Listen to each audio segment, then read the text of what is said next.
Okay, people. School's out.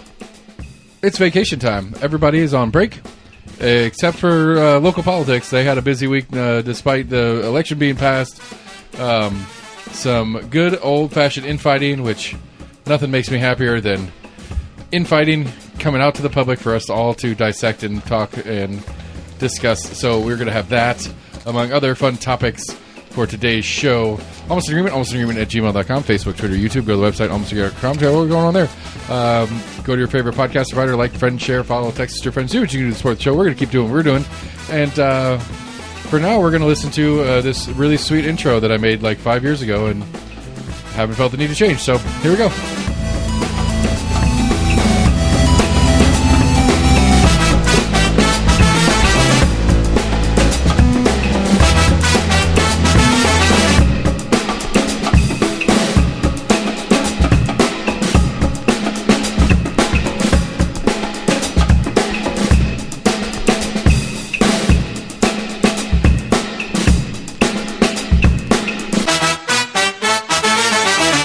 What's new? How was traffic on your way here? Good evening.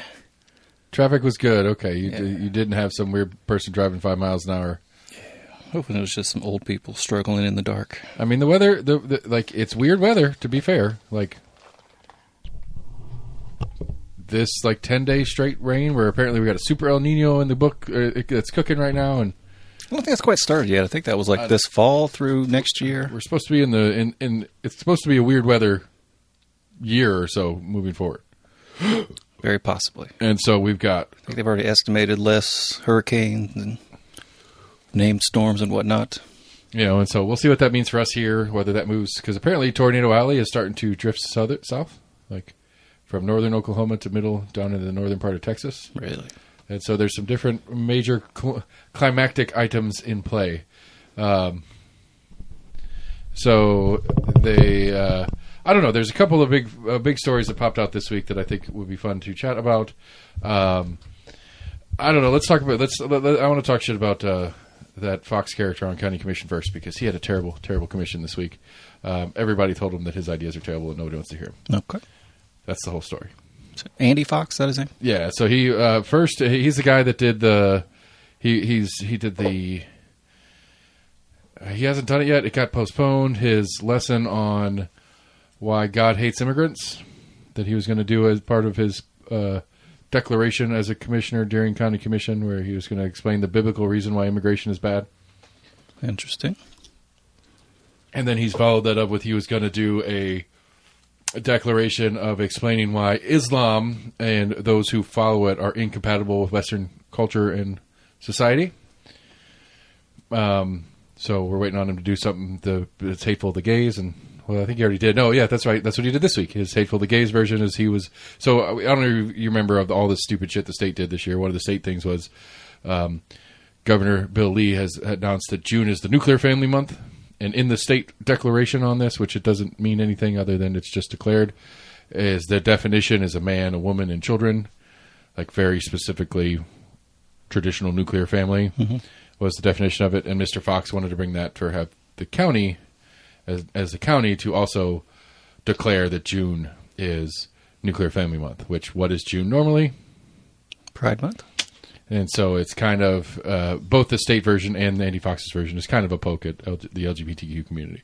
Cool. I don't think kind of. I think explicitly, intentionally, and they'll give their bullshit answers like they did in the redistricting thing. Like, I don't know the demographics of Memphis. Why would I know the demographics of Memphis? I just want to change who they're allowed to vote for. That was my favorite part of that. Did you watch any of the hearings on the redistricting? No, I just saw a couple clips of like the hullabaloo that was going on. Yeah, but like all the like our stupid spiky hair friend and others in direct questioning from the 16 Democrats that were still in the state house and hadn't lost their committee assignments yet was. Did you know that I can't remember, good legally worded combative phrasing, but it was kind of like, you agree that Memphis is a largely black community, and you agree that by splitting these up, you understand that you're splitting up a black community. And then whoever the white guy answering the question from the Republicans was, I don't know the demographics of Memphis. like, this is a racist joke, and I'm going to say it, and please don't kill me for it, but, like, it is a known, like, was it Memphrica? Right? It's kind of a joke. I think I may have heard that. Again, I understand it to be a racist joke, but it's not, it's a stereotypically racist joke because it's somewhat true. Like, Memphis is the second most densely packed black community after Detroit. There is no other place in the country other than Detroit, Michigan, that has a higher percentage of black population than Memphis does. Mm-hmm. And all these state reps, people who represent the state of Tennessee, or will represent their districts to the state of Tennessee, are redistricting Memphis, then saying, I don't know what the demographics of this place are. I don't know. The whole time it had me that, you saw that Tucker one when Tucker had Cruz on, and he was talking about, like... I think I saw a couple clips from it. I think it was more of like him pushing back at Cruz on Iran. I think it was Iran and Epstein, maybe, or maybe it was just Iran. Like one of the viral clips that came out of it was Tucker was like pretty basic questions that a Secretary of State, whom is in an active, I think it was after they were actively military engaged with Iran, was like, so how many people live in Iran? Ted Cruz doesn't know. Like, he's like, I don't know, and he's like, well, do you think maybe it'd be something you should know before you start a war with them?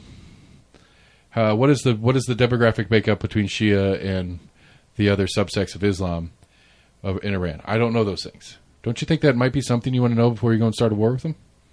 That was the whole kind of back and forth on it. Moral of the story is that It had the same vibes to me. Is that it's just like these Democrats are doing the perfect job because they know they're fighting a losing fight. They just want to make the Republicans look bad in the process, and they absolutely did. Because the big thing that the Republicans had to do in that was not say out loud that they were doing it for racial purposes. They could only by the new Calais ruling from the Supreme Court is your states are free to redistrict for political purpose, for political reasonings, meaning partyship, not for racial reasonings. And so as long as it's not acknowledged that you're doing it for racial purposes, then it's not a violation of the Civil Rights Act. Yeah. That's basically the long and short of this Calais decision. It's like, well, as long as we say it's about, we are trying to split it up a Democratic House seat, but it has nothing to do, we don't care what color the people are that live there. I want to say they lost one appeal like a week or so ago, but I think I saw a story a couple days ago that there was another lawsuit that went to like the Tennessee NAACP, Supreme Court, and there's a couple of different groups that are filing suits. There's multiple lawsuits already in play. But it's one of those, like, how much does that unring the bell for the political process? Because the sitting District 9 rep has already said he's not going to bother running in whatever new district he's supposed to be in. We don't know what it does to Peterson. Not sure. Who? One of the Tennessee Three. Who are the Tennessee Three? It's Gloria, Justin, and it's Justin and Justin. Yeah. Justin Pearson. Yeah. Justin Pearson was running against the sitting Democrat in District 9. So anyway, all that preamble and comparison to just continue to make fun of the Republicans. But anyway, so Andy Fox was doing those different things. He was the nuclear family thing.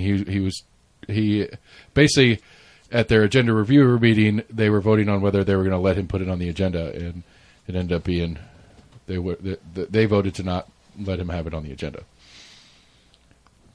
Means he may try to bring it up next commission meeting.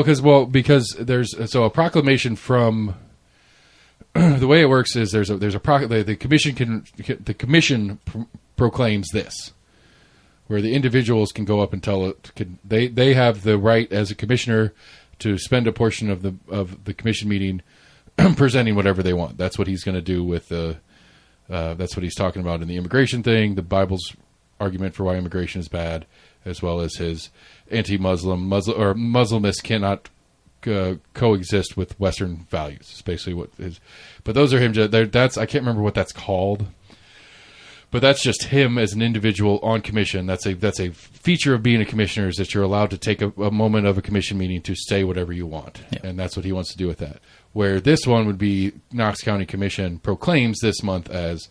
So Knox County Commission proclaims this day in recognition for West football winning a national or a state championship or whatever. Like, they do that kind of stuff all the time. Yeah. But it's usually really non-political, very standard run-of-the-mill community stuff. Bearden High School girls soccer won a tournament. This kid won some honor from a national education thing or something like that. And those are usually what they do with those. But he was trying to loop this into that, and the rest of them were like, nah. Not the rest of them. Six of the 9. So 7. So it's 11. Sorry, 7 or 8 of the 11 were like, nah, we don't really feel like putting this on as a thing. If you want to take it, like, we're not going to even put it on the agenda to do it in the meeting to talk about it to even consider proclaiming this. Yeah. And then he did another weird thing where Mayor Jacobs, as part of his mayoral duties, had appointed an individual to replace a retiring member of the Planning Commission, which is standard, and it's a standard. It wasn't even like there was one that retired, which there was no objection to, but there's one whose term was ending, and Andy Fox decided that he was going to pull the was it the McConnell thing on Obama with the Supreme Court nomination, where he's like, maybe the next. I mean, we know there's going to be a new mayor soon. We shouldn't put this appointment in until the new mayor takes over. Yeah. It's unfair to that new mayor to have to inherit a new planning commissioner for their entire term that they didn't get to choose. To which everybody on the commission is like, okay, sure, that might be unfair, but that's the function and that's how this works. Yeah. The current mayor has the job until this date. Part of his job is to fill these seats. He's doing so. Leave it be. Actually, I think the new lawsuit I saw at the Tennessee Supreme Court was to, I guess maybe they've given up on changing the districts, but I think the recent one is to not have that map go in place for the upcoming election. Yeah. I know a couple other states aren't doing theirs until the 28th. They're working on redistricting, but they're not trying to get them in before this one. I could see that. Yeah. It's too, like, I mean, it's such a, the whole thing is so fraught with complications no matter how you do it.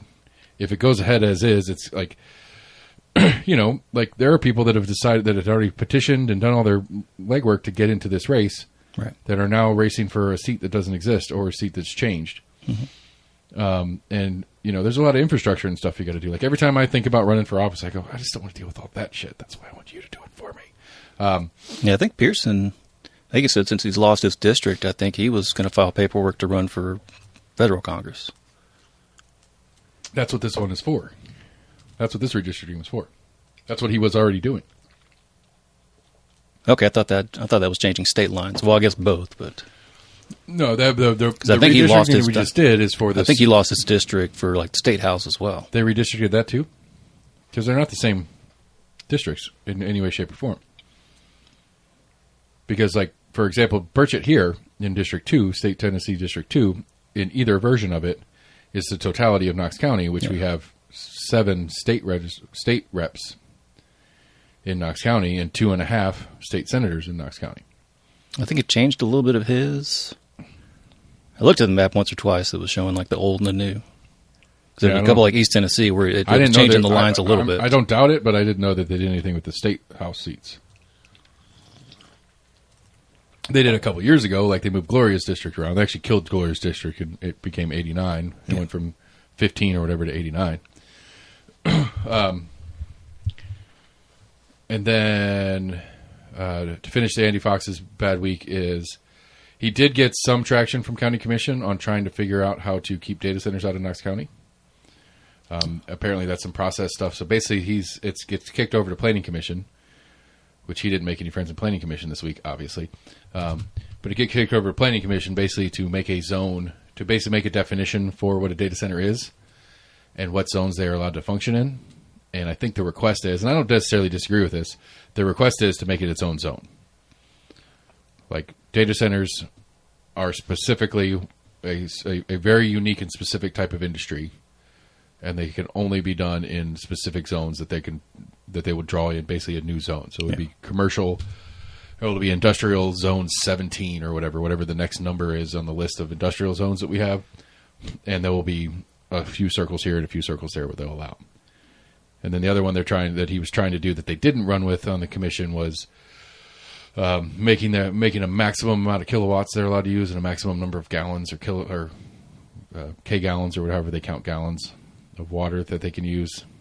That was something I did see that I was curious about because I thought maybe there was some kind of like loop I don't understand it. Like, I don't understand the water complaint functionally. What I saw was they lose 80% of the water that they're pumping in. To wet. Where's it go? I guess to the heat and evaporation. I feel like that you could remedy that with a greenhouse style, but I guess that puts more heat in. I don't know.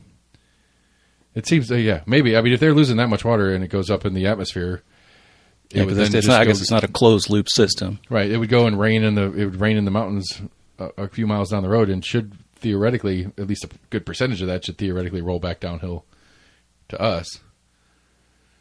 You know, it's not like if you're in West Texas and you do that, whatever moisture it takes out, it doesn't get dumped until it gets to Louisiana or Mississippi or whatever. Yeah.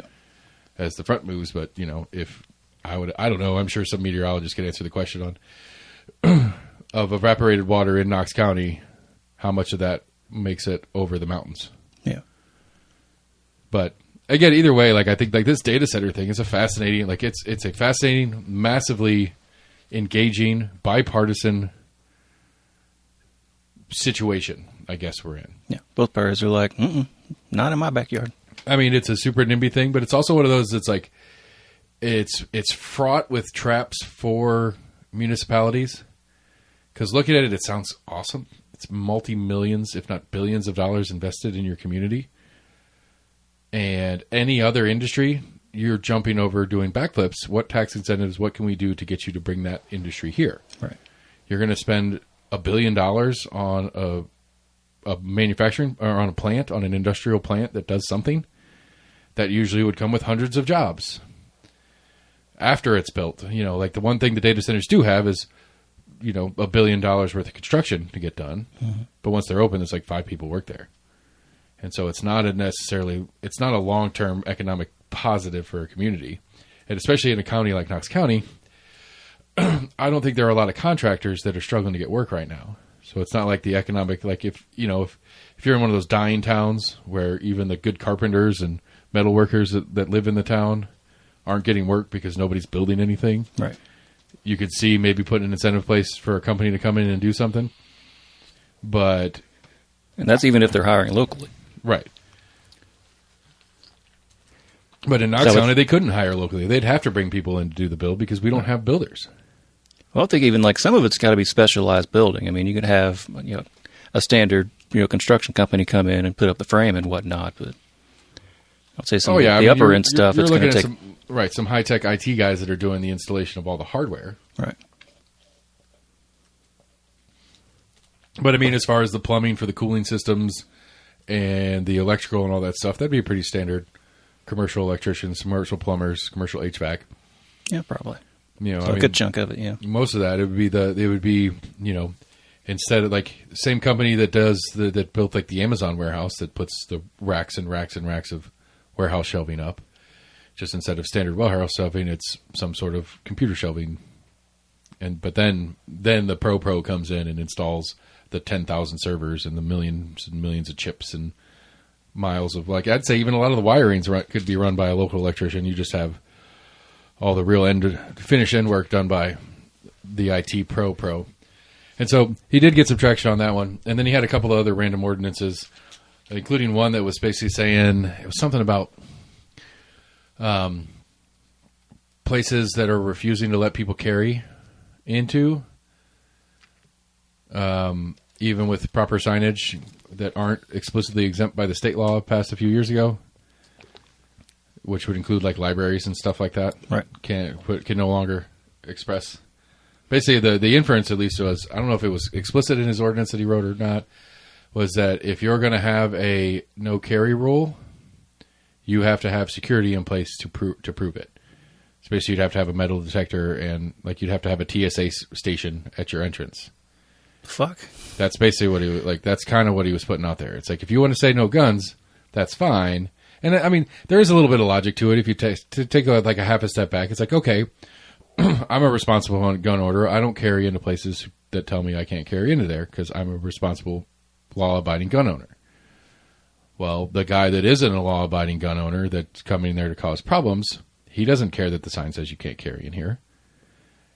And so the argument is, I lose my right to protect myself because I bother following the rules, where the guy who isn't following the rules now becomes a threat, and I don't get to defend myself anymore. And so it's not an illogical public and argument. private, huh? For public and private properties. I mean, I don't think that.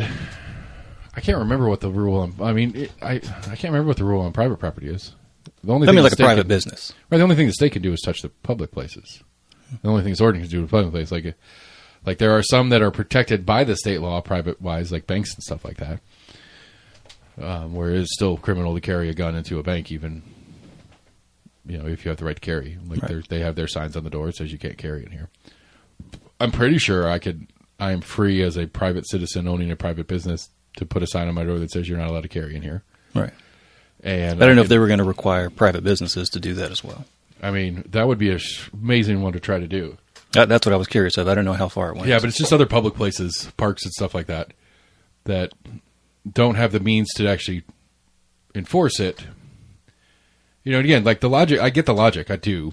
Like, I'm responsible to carry. I carry to defend myself. I don't carry in places that tell me not to carry there because I respect the rules. Well, the people that don't respect the rules and just carry because there's nobody to stop them from carrying, other than a sign that says, please don't carry in here. Then I lose my right to defend myself if that person that doesn't bother following the rules brings their gun in and decides to do something. Like, I get it. I don't know. But again, to me, it's like, 6 or half dozen here. If I'm so like fervently attached to being able to protect myself with my gun, I'm just not going to go into places that don't let me carry it. Same decision, people that don't like smoke should make instead of having an ordinance that kicks smokers out of places. Yeah. Just, we're supposed to be adults. We're supposed to be able to make adult decisions, and we're not supposed to make the government make those decisions for us. I know it's a little bit of a, it's a naive way to look at the world, and maybe I should just pack that away and move to the more, I'm going to put myself in a position to be the one that makes the rules because they make me happy. Yeah. I'm trying to think, even like for UT to implement something like that would be probably hundreds of thousands of dollars. Well, I think UT is to put a metal detector into. I think UT is explicitly exempted. They don't have to follow that. They're allowed to say no guns on UT campus. Okay. And it is technically criminal, I think, to carry on campus. I think. I don't. There was talk for a while of trying to allow it. There's a number of places that are exempted by the state law. Banks being an easy example. And then I think campus, city parks. I think municipal facilities are exempted. I can't remember exactly what the spread is, but it's. I want to say the state was pushing to allow carrying inside national parks. No, that'd have to be a federal law. Yeah, I mean, I would carry. if I'm going on a backwoods hike, I'm carrying whether I'm supposed to or not. Yeah, I'm sorry. There's bear mace only goes so far. If I'm well, I'm saying like if I'm hiking the AT, there are bears. There are also fucking psychopaths. Yeah. Neither of which I want to encounter without a way to stop them. And I'm sure bear spray would be very uncomfortable to a human being too. But I would rather have something a little bit more forceful and be able to finish the job and not have to worry about it. It's my take. I don't want to put myself in I prefer not to be in a position where if my initial volley fails that I'm completely shit out of luck. I go from that to like a pocket knife. I get my Swiss Army knife and try to stab with some 2.5-inch blade. Right. I just feel like 12 rounds of home defense, 12 home defense rounds. If I can't get the job done with that, I deserve to get eaten by a bear. But that's my take on that. So anyway, I hate to giggle and revel in Andy Fox having a shitty week in commission, but fuck that guy. He's a fucking asshole. And at some level, it's kind of like, well, fuck you, South Knox County, for electing this guy. Because to be fair to him, this isn't new. This isn't out of character. He ran on this shit, and he won. And so... Is it recently he won, or is he off cycle now? He's off cycle this year, so he won. I mean, it was 2 years ago. He was campaigning 2 years. But two years ago this time, he's out on the street talking to people, telling them, I hate gays. I hate Islam. I'm super MAGA kind of bullshit. That's how he ran his campaign. And it's like, okay, if that's how, I mean, and you were elected for that. And so at some level, I can enjoy seeing him fail, don't get me wrong. But at some level, it's not really his fault. You think he was that explicit when he was running? He was pretty explicit. Like, it wasn't like, I mean, he was, yeah. I remember thinking at the time, this guy's a fucking nut job. I mean, it's no different than Sherry Super, who's running right now in District 3. The difference is Sherry Super is not a guaranteed Republican win district where District 9 in South Knox County is. And so this goes into the next big story of the week in the fractured GOP we have in Knox County, because there's a systematic issue, and this is the broader systematic issue, it goes both left and right, is primaries are designed to get the more conservative candidate or the more progressive candidate. That's just the way it is. Unless you're in a very particular subset of places where the electorate understands, let me back that up. If you're in a strongly partisan municipality, Knox County being explicitly one. So if you're in District 9, for example, the primary is the race. If you're in Knox County mayor's race, the primary is the race. I have hope for Bo Hawk to take a real swing at this thing, but I'm not retarded. Betsy Henderson will be the next mayor of Knox County. Unless something completely batshit crazy happens. Betsy won the Republican primary. She will be the mayor of Knox County. In a better world, that wouldn't be the case, not because of anything Betsy had done or not done, but it's just the systematic way of this is how the primary works. Because when you're in a primary, who are you selling yourself to? You're selling yourself to the party voters. And who are the most active people in the party? The further extreme version of your own party. And so, again, it goes left and right. It just depends on where it is. Like, I would argue that maybe in, like a Georgia, for example, where it is a lot more purple overall, that strategies may not be as strong. But in places that are consistently and significantly one party or the other, consistently election after election after election, where the primary is the race, especially if you're in a closed primary state, even if you're in an open primary, well, a semi-open primary state like Tennessee is, the incentive for the candidate is to be the further out, whether it's right or left. Yeah. That's the incentive. And this is the result. You get an Andy Fox. You get now District 3 is a little bit different because I think District 3 is a purple district. The idea that the further right candidate won in the Republican primary for District 3 might be a negative for the Republican Party, because Sherry Super is a lot more beatable by this Huckabee character than Gina was. Gina would have walked away against Huckabee. I'm sorry, let me use the same part of the names. Oster would have beat the shit out of Huckabee. I think Huckabee has a real shot to beat Super. But Super beat Oster in the primary, and so now we're stuck with, and well, District 3 voters at least are stuck with, am I going to vote for a Democrat or do I vote to elect a psycho book burning lady? I'm sorry, book banning lady. There's no evidence that she's ever burned a book. Right. And so, that's where we're at. And so, but again, so this big test message thread came out.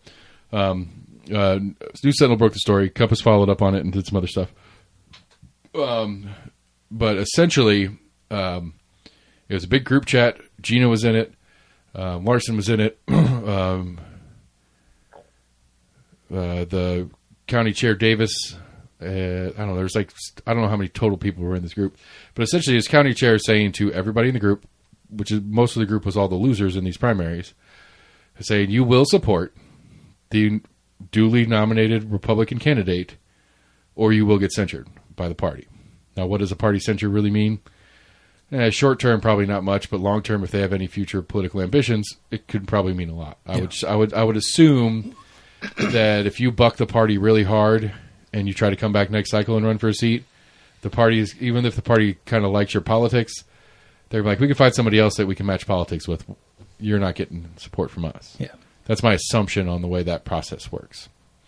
And so, and Gina and Larson were making the argument, and it's like, well, yes, I understand that it's important for the party to win, but Larson probably had the hottest point, the best take in the whole thing, is he goes, if you look back at at recent electoral wins by Democrats in Knox County, they are in districts that the further right candidate won. And you're not telling them to stop calling us that are more center-right candidates rhinos. You're not on them to support us after the fact. You want us to support them, but they don't support us. I guess in previous elections. Right. Yeah. And so it's in District 4, my district is a good example. Because I think you had, who was it? Shane Jackson ended up winning, the Democrat, but it was Garrett Holt versus somebody, and the somebody was the further right Republican in that primary. He beat Garrett Holt in the primary, and then, I think Garrett Holt Garrett Holt and Shane Jackson would have been a much more interesting race and more competitive race that Garrett Holt might have won, keeping a Republican in District 4. Instead, the psycho-right version of it comes along, and Shane Jackson wins it. And so on a strategic level, you're losing races because you're putting more extreme candidates on tickets. Yeah. It only works if you're super strong in that district, that it doesn't matter, the Republican wins no matter what. But, it's very possible. I don't know. I have hope that Bo could pull this off, just because to me, if this ran again, people like Andy Fox, who bring in national cultural issues into local politics, which is, I hate that. I've hated that from day one. But if you're going to have that guy doing that, then okay, so what you're doing is you're painting all the R's on the ballot in the same brush as Trump and Rubio and all these national figures that a lot of people don't like. A lot of people put up with it. They hold their nose. It's that DC shit. I don't have to worry about that. That's not here. But now you're attaching that to here. And Betsy did it explicitly in my debate. She said, I am the MAGA candidate. I am the Trump person. I am the whatever. John Rose's commercials are killing me right now. He's a successful businessman and tough like Trump, which is it's really smart. It's an impressive strategic move, because I'm pretty sure if Trump has endorsed, which I don't think he has, but if he does endorse, he's endorsing Marsha. Right. Unless Marsha steps out somewhere in the next little bit, he's going to endorse Marsha. I saw a slightly different version of Mr. Rose's commercial. I'm trying to remember what I saw. There was a little bit of change in it, but well, his daughter-wife. I was like, oh, he said something else. His daughter-wife is interesting in her. She is a prominent piece in the commercial that I've seen the most of. Yeah. And she talks a lot in it, but she also, if you've done any of the, I can't remember what that the study of faces and nonverbal communication. Mm-hmm. There's a number of little things that she does that are indicators that she's either not telling the truth when she's speaking, or she's nodding her head, but her other features are saying she doesn't believe what he's saying. Interesting. And now that could just be that she's a bad actress, right, and she's trying very hard to not look weird. 20th take that they were doing. Right. And they've been doing it, she's like, I just want to get the fuck out. One of the things apparently is, if you're listening to somebody and you just kind of tap your fingers at them, not at them, but you're just kind of it's like a nervous thing where you're kind of bored. It's not that you're bored, it's that you want to interrupt. Oh, okay. It's a physical manifestation of you stopping yourself from interrupting. Okay, dude, chill. Interrupt then. But it's a physical manifestation of you wanting to interrupt. Right. And I'm sure I do it, and I'm doing this with my hands a lot too.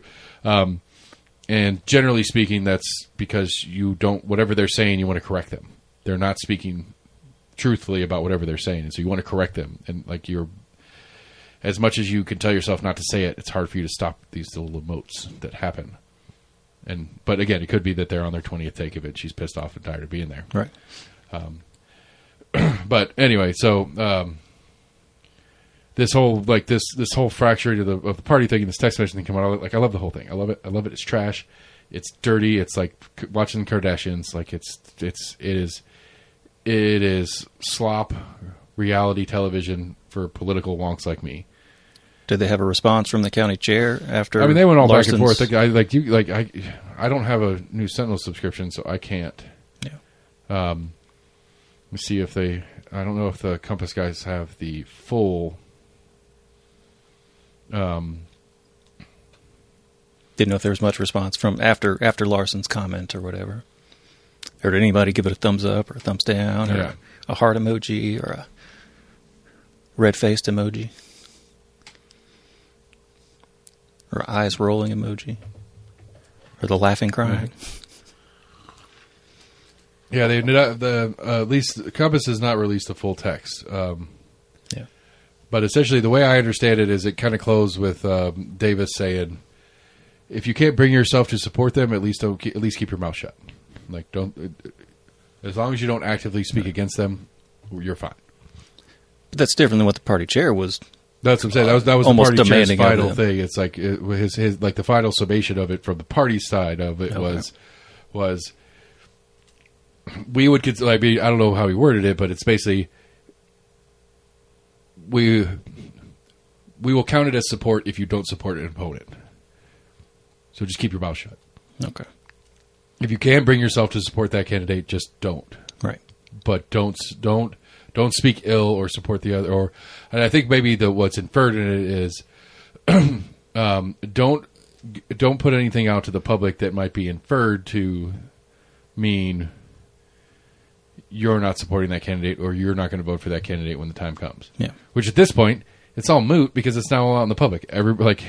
Like it doesn't, again, in the back and forth, it doesn't there's no explicitly, Larson doesn't say he's going to support Bo for mayor. Gina doesn't say she's supporting Huckabee for mayor or anything. As far as I know in the conversation, none of the, quote, targets of the threat were in the process of actively supporting an opponent. Right.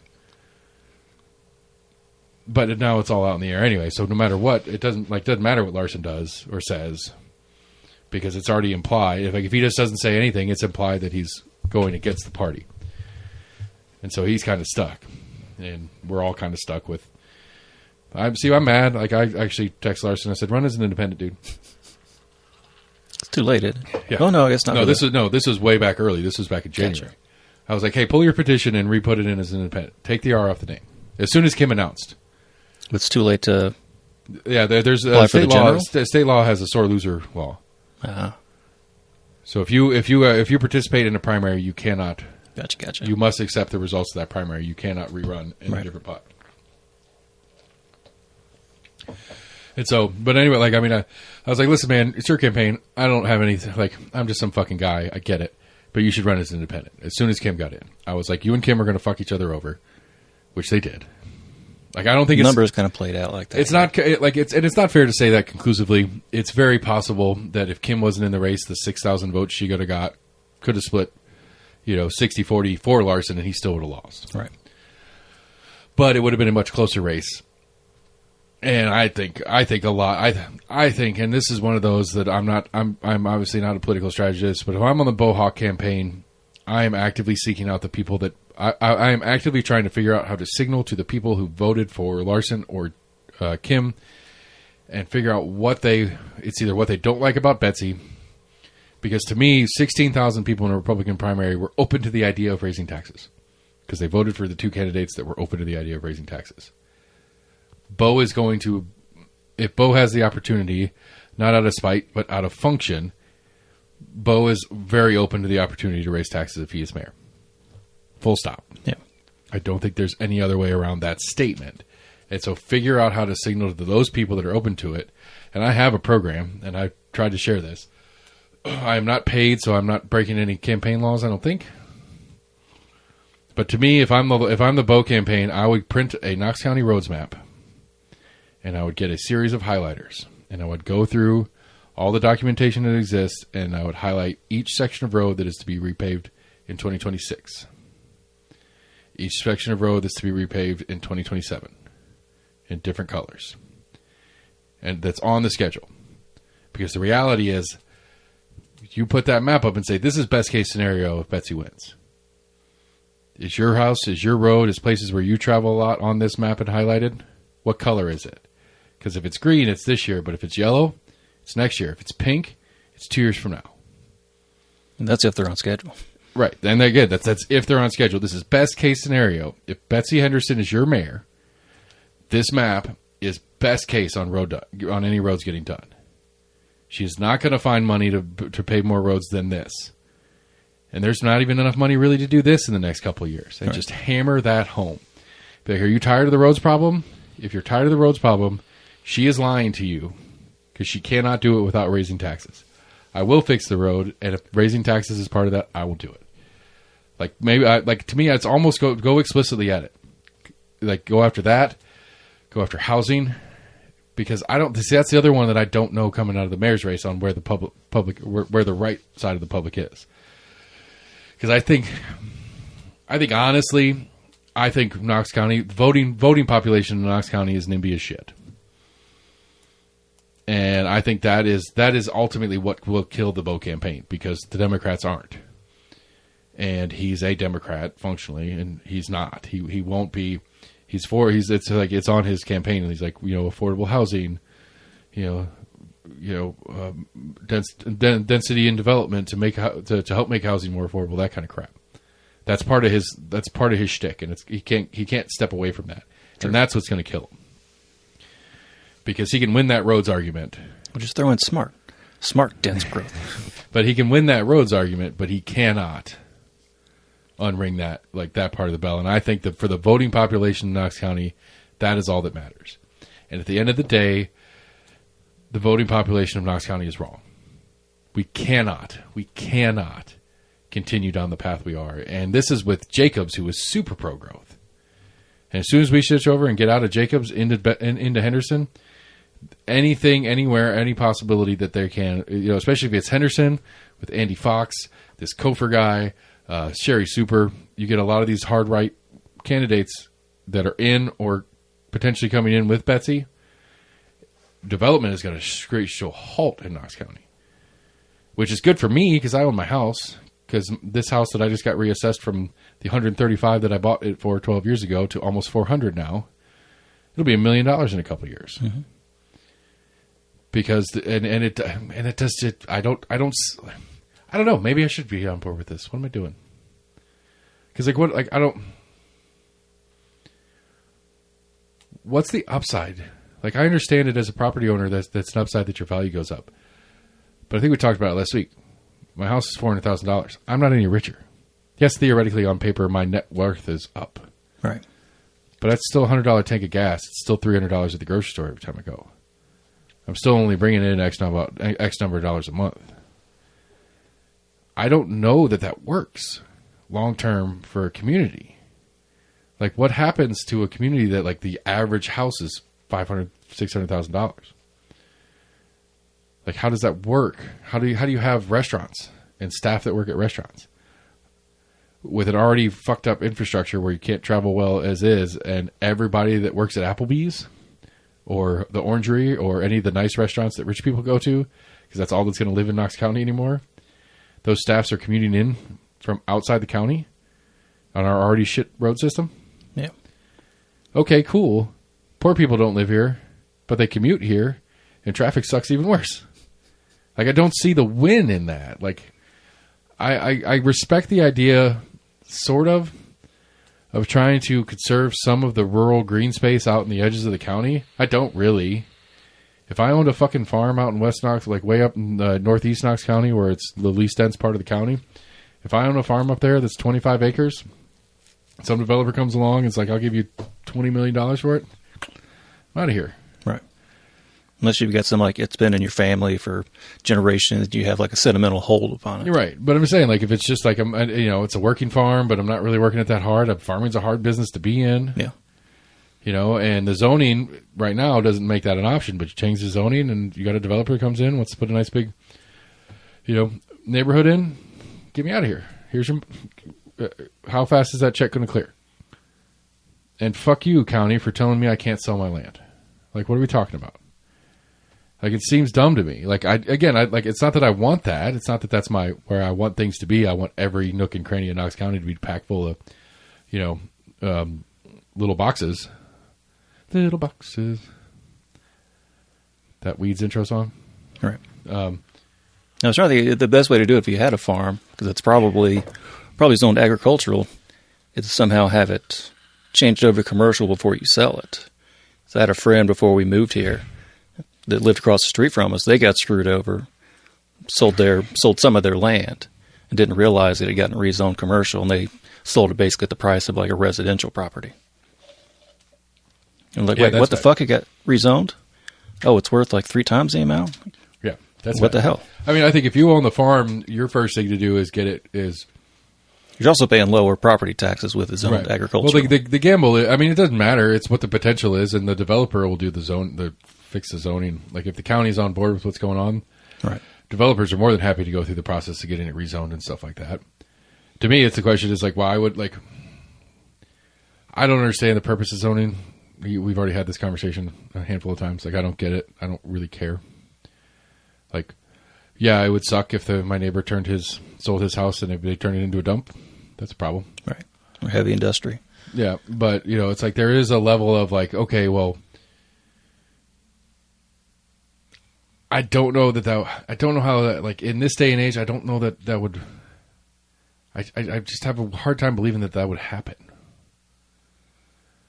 Like, it would have to be a lot of the houses in the neighborhood for it to be worth it if we were to stick with a dump as an example.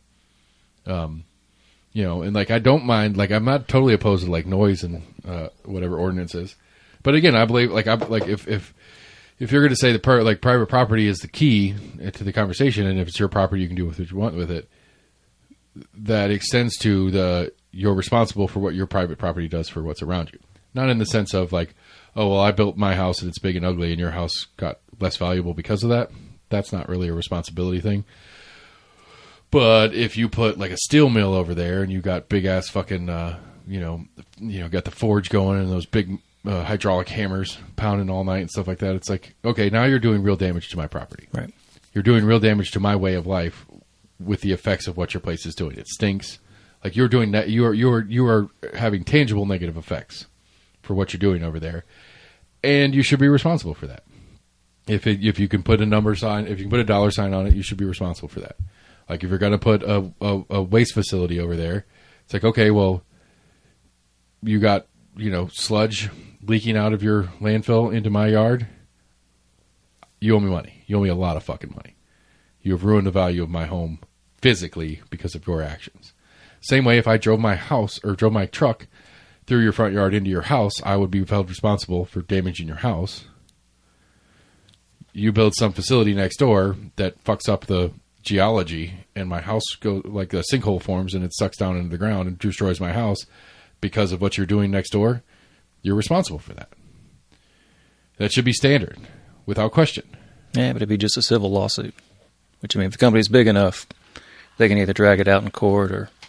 I mean, you're right, but that's the way. Like, tort law is its own fucking mess of bullshit that needs to get fixed. But at the end of the day, damages are done. You should pay for them, but that should be standard and normal and known. And so that would be a disincentive for a landfill to buy in the middle of a residential neighborhood because they are going to do damages around them. So if you're going to do it, you got to buy the whole fucking neighborhood.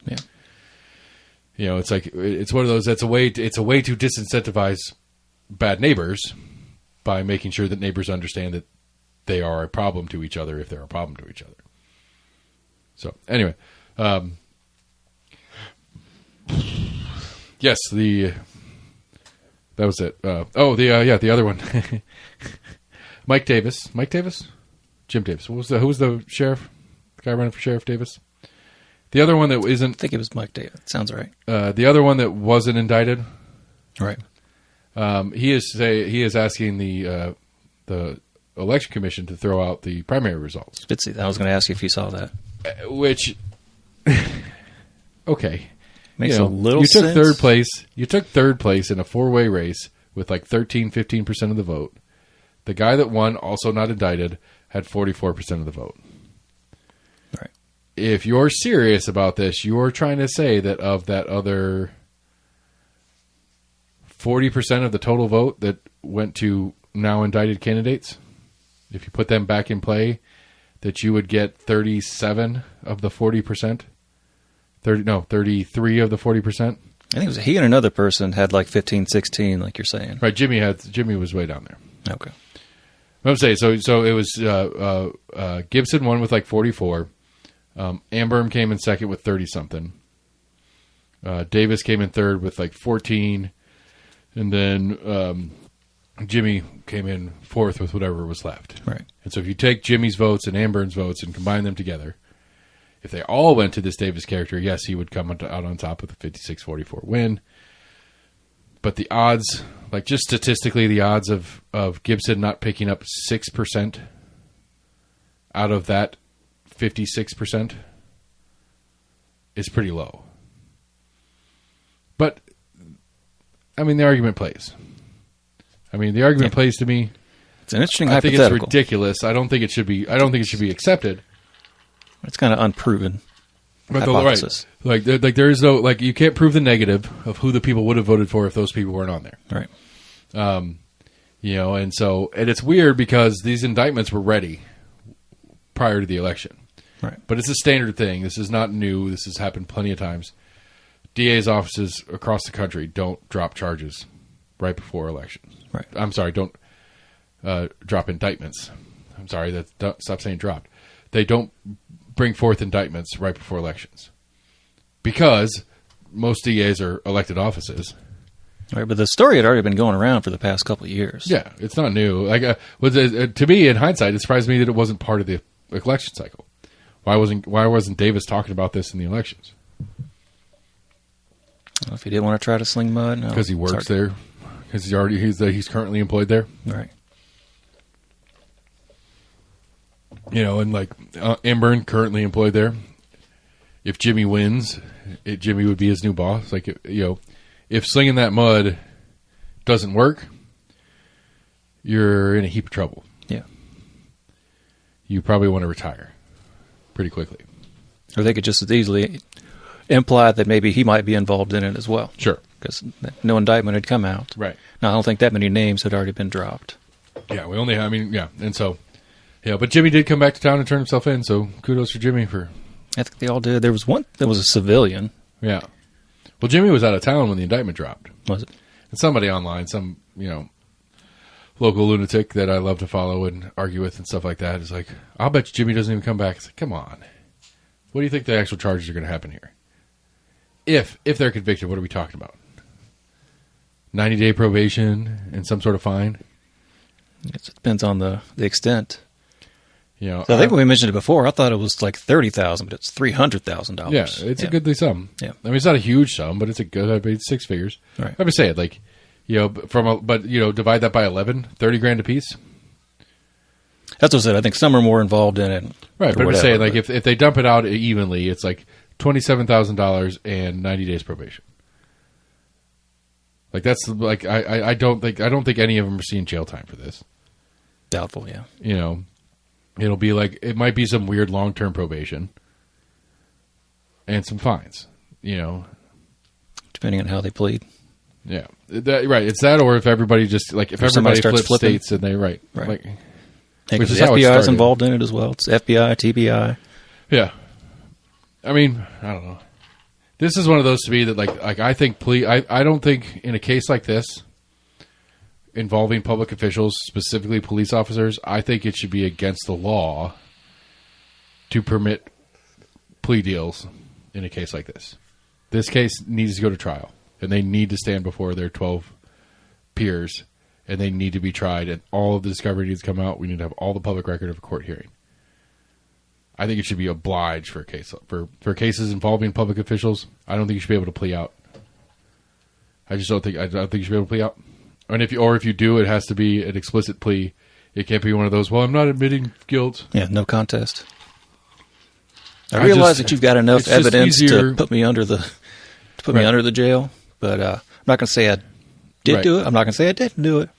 No, I'm admit that you've got enough evidence if you're going to against me. plea out, it's got to be super. Like it has to be super explicit, and it should honestly. It should like I know that like it shouldn't be reduced sentence, which defeats the purpose of pleading out. Like you should be like, okay, you admit to doing this.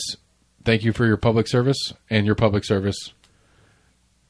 90 days and pay the fine. I don't care. Your public service, you were in public service, and you violated that public service. So as a public service, cop to it, do the fucking time, pay the fine, and you'll at least save some face for the public. But that's it. You're not going to get less charges or less of a fine or less whatever. Fuck you. Like, I just don't like, especially for cops, that should not be an option. Right. Plead guilty, and do the max sentence. Fuck you. Like, and I mean, and you know me, I'm not one to ever have, like, I always argue against this idea of like levels of criminality stuff. Like, I always argue against the whole like, degrees of murder kind of stuff. Right. That's not generally like, different people shouldn't be held to different standards because of different reasons. Or if it's stupid. If you did the thing, you do the thing. The crime should be the crime. Should be the crime. I do make an exception to that rule for public officials and cops. Like you should be. And I think there are additional charges for people in that position. You should have a multiplier to your sentence. Okay, you want to plea out to 5 years? Cool. But as a police officer, your 5 years is actually 15. All right. I can't think of the name of it, but I think there are like extra charges for public servants. I think we should bring back public hangings personally, but shit. Just for public officials who violate the public trust, not for normal people. Normal people should be fine. Okay. Was it Tennessee that tried to kill a guy and failed last Yeah, week, I was about to say, ago? did you see that story? Yeah. I wasn't sure, as I was making jokes about public execution, I was like, was that here? I saw that. Was that here? That was here. Yeah. And they tried for like an hour to do lethal injection. How do you not, I don't understand. How does that work? How does that not work, rather? It sounded like they were having trouble getting a line in, from what some of the reports were. They tried for like an hour. They tried like his arms and his legs. And okay. Blah, if you're blah, blah. I don't know. If I were a phlebotomist, I don't know that I'd be volunteering for that job. I don't think I would want to do that. Yeah. And so it may not be the best phlebotomist in the game. I don't know. I don't know. I'm not a big. But the governor also gave him a year until they're going to try again, maybe. I think we need to bring back the guillotine if we're going to get down to the brass tacks of it. Jesus. If you really want to get, I don't think there was been a better version of the execution than the guillotine. I think it's the best one that's ever been made. It's efficient. It's clean. It's painless. Scary as shit, but you're walking into a room to die. They're all scary as shit. Right. But as long as it's a well-maintained machine, it does the fucking job. Period. Full stop. There is no amount of meat you're going to pack onto your neck that's going to stop that fucking thing.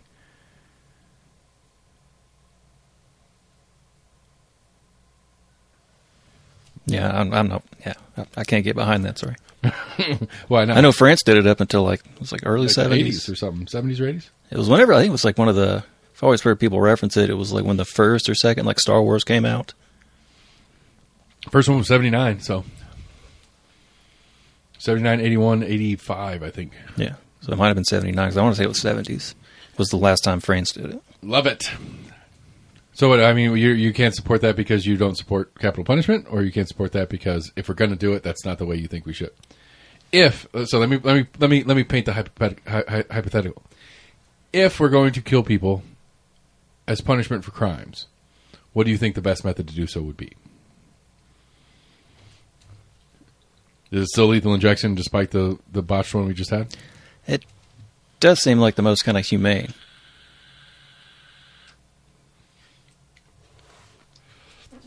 When it's done right. Right. That's the same. That would be the same thing. I think, again, that's my argument for the guillotine. Is I think it's probably the most humane, assuming it's done correctly. Right, but you're also talking about, kind of putting yourself in the shoes of the phlebotomist. Who wants to pick up a severed head and how much blood comes out of your neck after that happens? Okay. Firing squad? Hanging's probably the cleanest after lethal injection. Yeah. I don't know, cleanliness, godliness. And that one done right, that's should be immediate as well. What's that? Hanging. Depends which version. Because there's two ways to hang people. Yeah, you got the drop floor. Right. You drop and break a neck, or right. you just let him suffocate. Right. Suffocate one's mean. Yeah.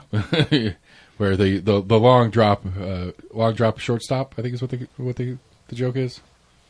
Not sure if I've heard that. Long drop, quick stop, something like that. That's crazy. I think the people used to go and watch this. Same with something like the wars. There's stories of during the Civil War. Yeah, people would go and picnics on the hillside. Right. Oh, let's go watch a battle. I don't know. I'm bored. I don't think it sounds that weird. I watched Saving Private Ryan. I watched Band of Brothers.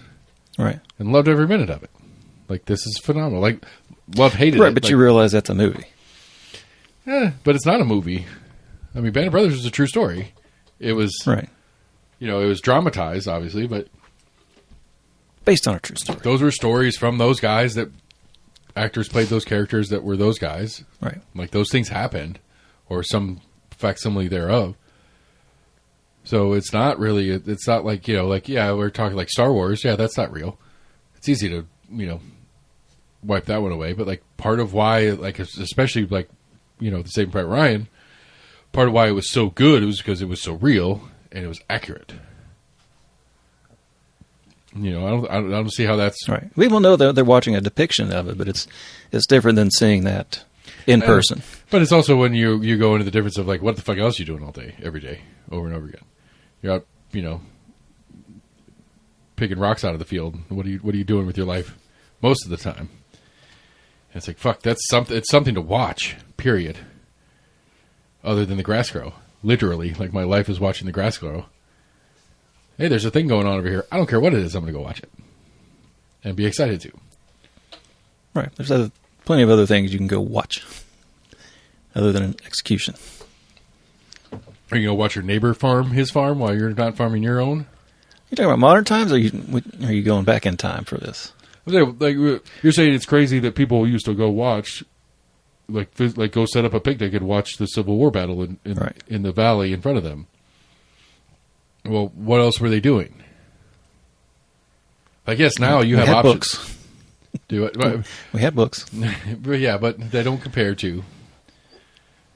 Most books are with better. a good enough imagination. Most books are better than the. Even that, like, I don't know how many books. Like, how many books you think some random farmhouse has got? Probably not many. Depending on how big the town, there may or may not have been a library nearby. So I don't know. I get it out of sheer boredom with life that I understand the premise. Like, it doesn't, like, today, yeah, sure. The idea of watching, that's like the idea of people, like, watching street fights and stuff sounds weird to me. And I can see it to an extent of some people wanting to go see someone, especially if they were familiar with the case or whatever. They want to go see this person, get their, come up at basically. Of like, they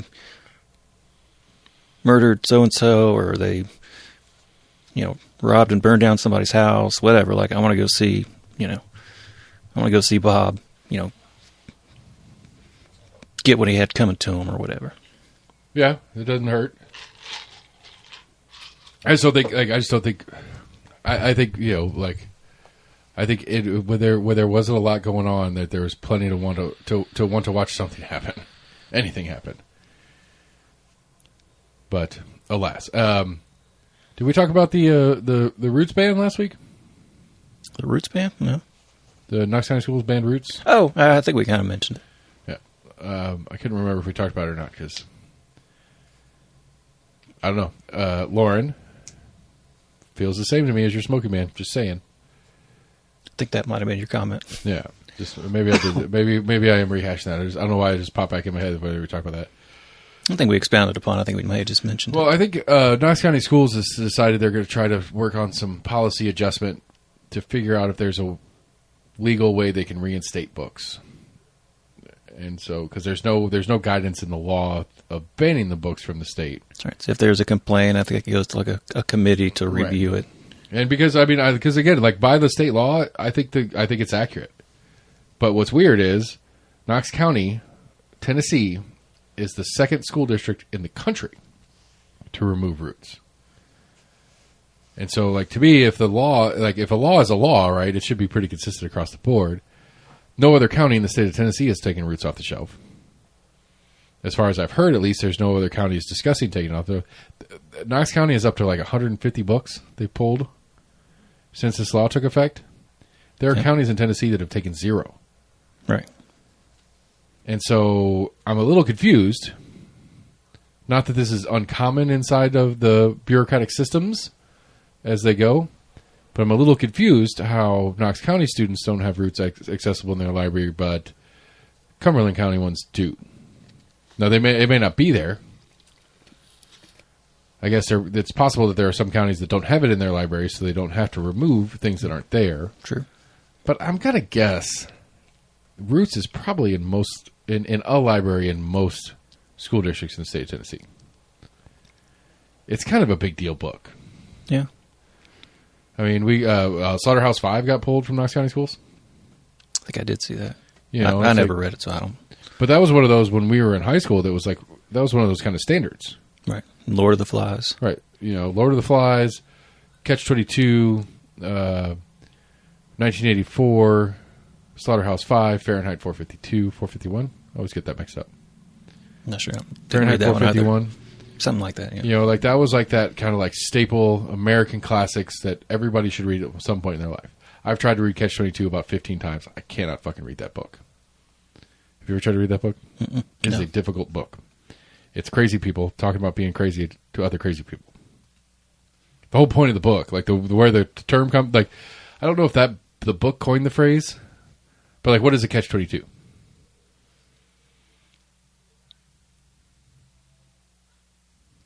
I mean, basically, I guess if you, I can't really give it a good explanation. Well, so the basic you're doing premise, something, you're basically, it's almost like a false trick, almost. Yeah. So the whole premise of the book is it's World War I pilots? No, World War II pilots. That most missions, most crews that go out don't come back. And so only a crazy person would take the mission. Right. But if you say, I don't want to take the mission, that proves you're not crazy. So they make you take the mission. Right. And so like that's the whole premise of the book, and that's where that kind of like we say it, like people say it all the time, like you're in a Catch-22 because of the situation you're in, blah blah blah. Right. There's no win in it. Right. It's that you like by being aware and knowledgeable about the situation and knowing that you don't want to do it, you're not crazy. Means you're capable of doing it. Where if you want to go, you're crazy, but then of course we're going to let you go because we need you to go. Yeah. You're crazy, and by rule we don't let crazy people go. But we need people to go, and if you're willing to go, we're going to let you go, but that also means you're crazy. And so, like, that's the whole thing of the book. And so the book is like a bunch of crazy people talking to each other about being crazy and not being crazy and trying to figure out how to not go on these missions because they don't want to die. And I can't read that book. I've tried 1,000 times. Point being, that was one of those books that when we were in middle school, high school, or whatever, and I'm sure it's longer than that, but they were like Catcher in the Rye. You know, like they were those standard books that everybody should read once in their life. I'm sure there's many lists out there that's like 25 books you have to read before you die. Most of those books are on that list. Yeah. You know, and Slaughterhouse 5 being one of them, and I haven't read that one either. I need to fix that. I should fix that. I should probably go get it from the library now before they ban it from the county library too. You know, and so it's just like, it's just, I don't know. It's dumb to me. It's just dumb. I don't know how to, like, it's nanny state stuff. It's the same thing as the fucking smoking ban, Lauren. Let me live my life. Like, I guarantee you, if I text Lauren right now, I'm like, hey, Lauren, where are you at on this whole banning the roots? It's fucking stupid. These psycho book banners are all about telling people what they can and can't do, blah, blah, blah. It's like, yes, Lauren, exactly. Nobody likes getting told what to do by the government. Period. Stop it. But you won't. Anyway. I digress. Sheriff's race, group text angry. Yeah, that was the majority of my thing. Hot dogs on Monday. I'm excited for. I'm trying to remember. I haven't had a hot dog in a long time. It's Memorial Day on Monday. Yeah. What else did we miss last week? I can't remember. There's other stuff. I think I saw anything major locally.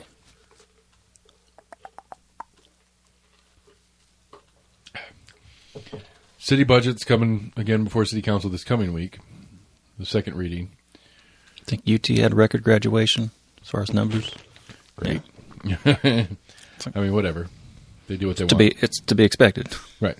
You have a record number of students. Right.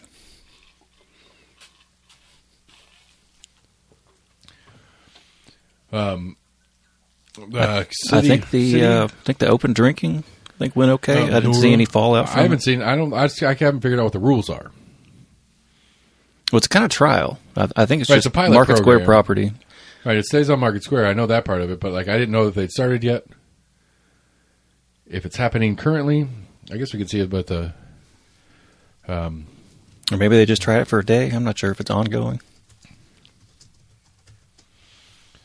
Hopefully, they're requiring plastic cups. Well, I guess it's kind of stormy, rainy on and off right now. Right now, Market Square is dead. Yeah. That's not good. It's 10:30. All right, I'm confused. I'm sorry. Complete sidetrack, everybody. So I opened the WATE Market Square webcam, and the ad for Square POS systems on the sidebar of the screen. Are you seeing what I'm seeing? Somebody getting a tattoo? Yeah. That girl looks like she's fucking 10. Oh. Yeah, she does look kind of young. Like, completely like that girl like get a giant leg tattoo. Looked like she was 10, maybe 14. There's nobody on Market Square as we speak right now at 10:30 on Friday night to verify whether or not they're walking around with alcohol. I'll see a few people walking. Yep. You got drinks? Show me them drinks. Doesn't look like it. I mean, it's not currently raining. What are you doing? Could be drizzling. I don't want no drizzle in my beer. Which are they facing? Oh, they're facing east. So to the left of that tree is like Press Pub. Right. Yeah. Towards the stage. Yeah. Yeah, I was trying to figure out which direction we were facing. Who else has one? New Sentinel has a webcam. I would think they would have the same one. New Sentinel does not have a webcam. Or at least not one that's free for normies like me. Sign up now. Yeah, I took that one. Oh, there's more people all of a sudden. Look at that. Whatever. Anyway. We tried. I don't know. Like, I'm confused on what's going on with it. I understand it on a practical, logistical level. It makes total sense to use that as your test platform. It's a more controllable space. Matt DeBartlebaden, when he was running for city council, the first time I met him, was talking about different stuff we were doing on the Holler, and he said that's something he wanted to do. Yeah. He was like, we want to do something where, not all the time, but we can have some open container areas from time to time and stuff like that. And I was like, we will happily be the pilot down here in Happy Holler. Let us know how we can support that idea. Yeah. You know, the question is, can you BYOB? No. Yeah. If you're out in the public space, sure. Yeah. So what is in Birmingham when I was in there years ago? They've got like a little 2-block area with it's a newer kind of area, but there was a bunch of like newer restaurants and kind of like newer boutiques and shops and whatnot. But they had a sign and it was almost kind of like New Orleans. Or I think Beale Street does the same thing. Yep, it does. But the one in Birmingham, there's nothing that like blocks it off. Where I think Beale Street, I think you actually have to pay to get into the kind of touristy area of Beale Street. But I think you can open drink there. New Orleans, I don't think it's blocked off at all, which is the same down in Birmingham. French Quarter, you just walk around. Right. But there's no traffic. Like that whole section's closed off to cars. Right. Well, except for that one guy that just decided to drive into it anyway. But I mean, yeah, did you watch the video of the guy that accidentally, I guess, tried to drive onto Gay Street Bridge? No, I love it. I want to see that. Like, hit a couple bollards. I think that's what they're called. Ballards? Ballards. Big kind of like concrete, cylindrical posts. Yeah.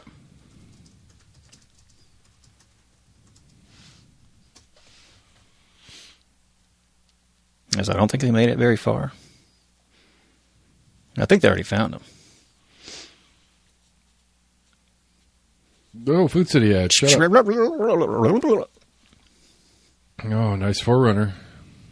It happened around 3 a.m. Saturday, according to KPD, when a person in a black Nissan, sorry, not a Forerunner, a black Nissan,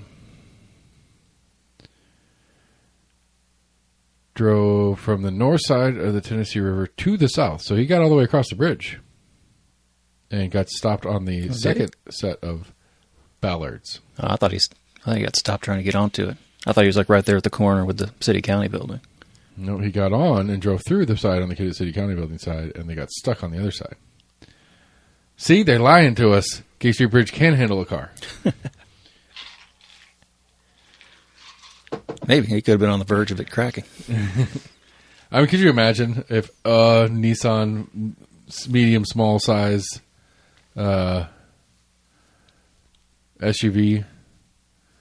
and like halfway across the entire Gay Street Bridge collapsed because of one Nissan? Ooh, he's going to have a hell of a lawsuit. I mean, his car insurance company's going to drop him definitely. Like you did how much damage? Like but the inverse being it's like how many people would that how many people would that equate to that have walked across that bridge at the same time? You know what I mean? True. Like 15 people, 20 people walking across the bridge, same weight. Yeah. Yeah. So that's hilarious. No, I did not hear that story. That's a good story. It happened a weekend before last. Good job, guy. They didn't show you a good video of it, but it's out there. Yeah, I'll dig around later. I don't know what else we got. This is a weird band.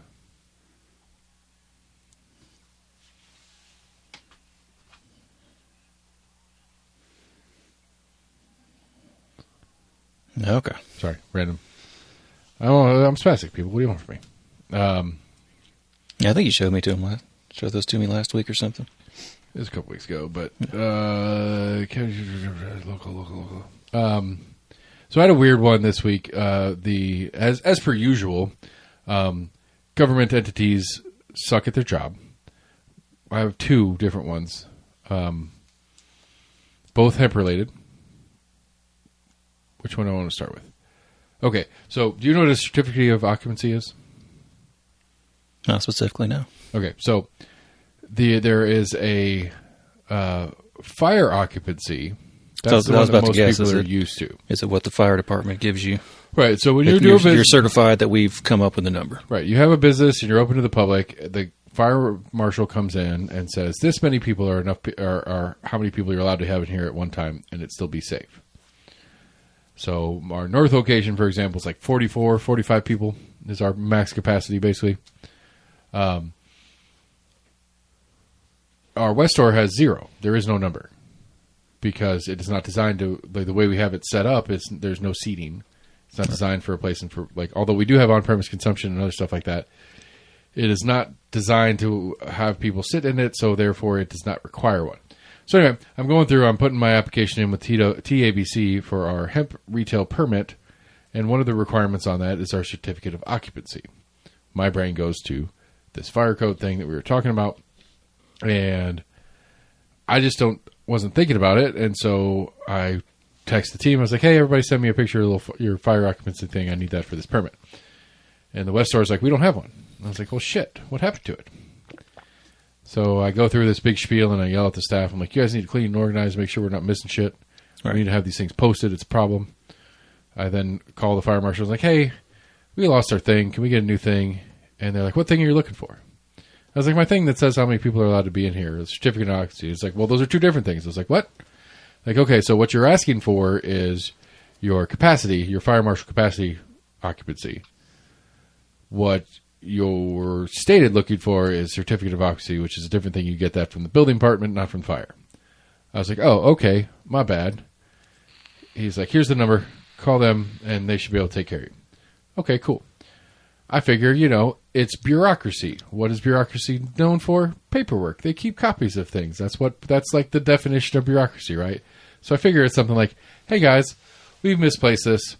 We would really like a copy for it. I need one for a state license for our business. Could I please get a copy of this from you guys for all 3 of my locations? To which their response is, we don't keep those. I'm sorry, what do you mean? Well, when you open your business, we come out, we give you one.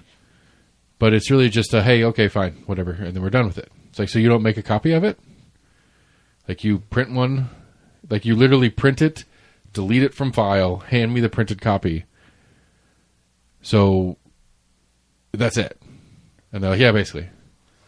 And so I've got that. And I'm going through the process of, I know how to start an account with the Knox County Permits portal to apply for a, quote, no work certificate of occupancy, which literally means nothing is happening. Nothing has changed from the last time you guys gave us anything. We're not stating that we've changed the floor plan. Nothing is different from the day you let us let people in here. That is what the request is inside their system. It is, again, quote, no work certificate of occupancy. You want to guess how much I have to pay per store to get them to come out and give me a new one? $150. Well, total, 50 per store. And so it's literally, I'm like, very good guess. I mean, I was guessing $150 per because I assumed it was going to be more. So for me to have a $500 application to the state, I need to pay $50 per location to get a certificate of occupancy, which I have because I'm open and I've been open for years. But I have to pay $50 to get a copy of it because nobody keeps them. I can see them not keeping like a hard copy or anything. I would think they would notate. I'm trying to remember how many people for this said business. I'm trying truly to remember if I actually got a hard copy when we opened, ever. Like, yes, I know we had inspections. We have to have inspections, right? And we get different paperwork from those inspections, but I don't remember getting a certificate of occupancy ever. And so, respectfully, it's a scam. They're just scamming $50 out of me because they don't have a copy, and so they're going to send a guy out, and it's just like, this is one of those they're justifying money things to me. It drives me crazy. What was the second one? So the health department from Knox County, Tennessee, comes into my location, of which they're required to, and I'm obliged to let them because I have a kitchen and a bar, and they're there to inspect those annually, and they surprise inspect from time to time. We got 100, by the way, on our health department inspection. Awesome. That's great for both the bar and the kitchen. That's fucking right. Do they do separate scores? Mm-hmm. Huh. And so, in doing so, the inspector from the Knox County Health Department asks my manager, says, "Hey, I see you guys do THC stuff here." He's like, "Yeah." He's like, "They're like, do you do cocktails?" And he's like, "Yeah." And they're like, "You can't do that." And he's like, "What do you mean?" He's like, "You could serve a shot of a THC spirit or syrup, and you could serve a glass of juice. And if the customer puts it together, that's up to them. But you can't serve it together." And so Max actually immediately calls me, and he's like, "This is what just happened. Is this real?" And I was like, "I don't think so. Let me look around." And so I text Cody about it, and he sends me the card of the inspector as well as the card of their boss, because the inspector tells Cody, "We just had a meeting about this, and our division chair," or whatever the fucking title is, said explicitly, this is how this is supposed to be. So I call this person. I say, "Hey, what's the deal?" Not to toot my own horn, but I'm pretty sure I'm like top 5 in Knox County of people who understand what's supposed to be going on here. And this is completely, not an ounce of this was on my radar. There's not much that goes on in the hemp game that's not at least on my radar. Yeah. Like, it may have been they were talking about this, but I don't think it's going to happen. And then it's a surprise that it did. But this is nobody's said a word about this. This wasn't even on the inklings of the edges of stuff. And so she's like, "Well, this, that, and the other." And she's like, "I'll get some stuff and I'll send it over to you." Because I flat asked her. I was like, "Could you please send me excerpts from the state law or TABC's rules on how you guys came up with this decision? Because this does not, I don't recall seeing any of this anywhere in any of the documentation that the state or ABC is putting out." All right. And she goes, "I'll have to do some digging. And I'll talk to my legal people about it, and I'll get back to you." For which she does. And so, again, this goes back to the book banning thing that we were talking about a second ago of inconsistency in government. The Knox County Health Department is interpreting the state law and adding in a little tickle of the Food and Drug Safety Act of a federal law, basically saying that no non-FDA approved food products can be mixed together by an individual that doesn't have a proper permit, blah, blah, blah, blah. And so which I say, interesting. And my wonderful wife and her amazing, sexy, beautiful brain, I was telling her about it, and I was like, it kind of dawned on me today, this is a couple of days after this conversation I had with the inspector, it's kind of dawned on me today, this bottle of very not delicious Jamaican rum that I've got here, I don't think this is approved by the FDA for human consumption. But I bet you, I know I can put this in my bar, and I can, because if the liquor store has it, I can have it in the bar. And I can put this in my bar, and I could make you a wonderful Mai Tai, or as the bottle suggests, a million, just a million. That's it. This wonderful Jamaican rum, lime juice, simple syrup, and a little bit of lime to make you a wonderful cocktail. And the health department's not going to say a fucking word about that. You know why? Because the FDA, I don't know why. Actually, I don't know why. The FDA doesn't regulate liquor. Who regulates liquor? ATF? Yes. And so the Knox County Health Department is not subject to ATF regulation. They don't work on behalf of ATF regulation.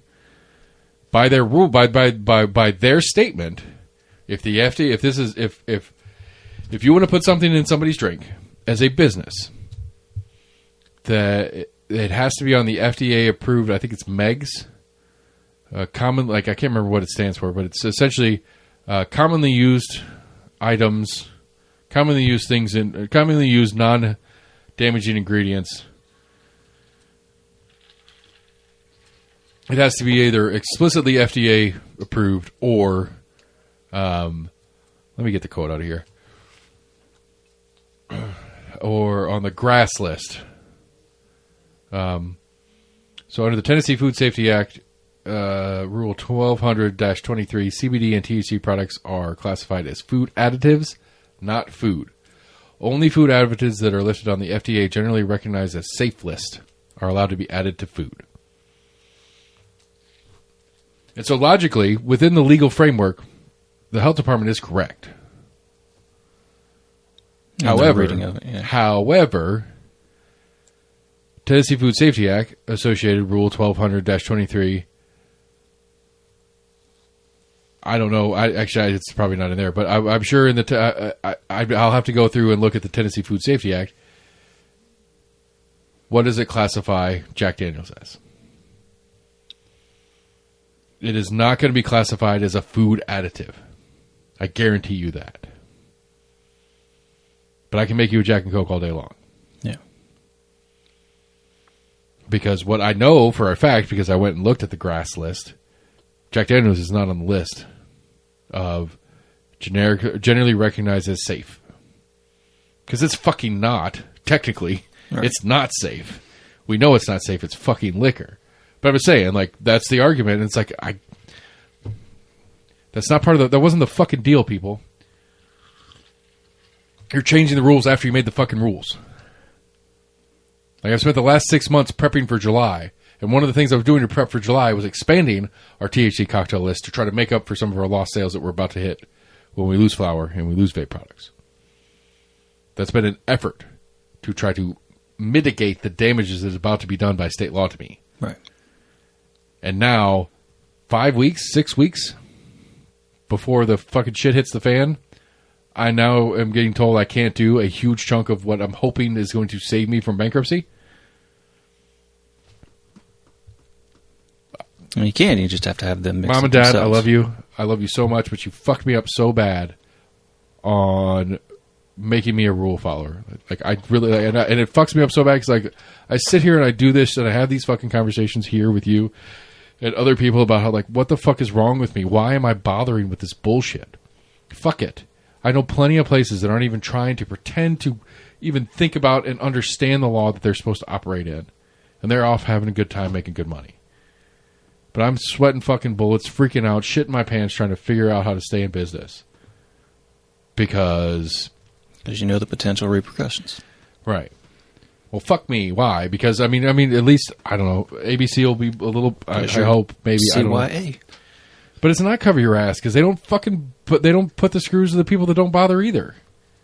Like, ignorance of the law doesn't make you exempt. Well, it sure as shit seems like it in a lot of this stuff. I will never get over that conversation I had with the revenue inspector a little over a year ago, where we were a year past when people were supposed to be collecting tax on hemp. And I'm like, hey man, why are you in here bothering my staff? We're doing shit right. He's like, oh, we're just going around making sure. And it's like, okay, cool. How many people are you finding not doing it right?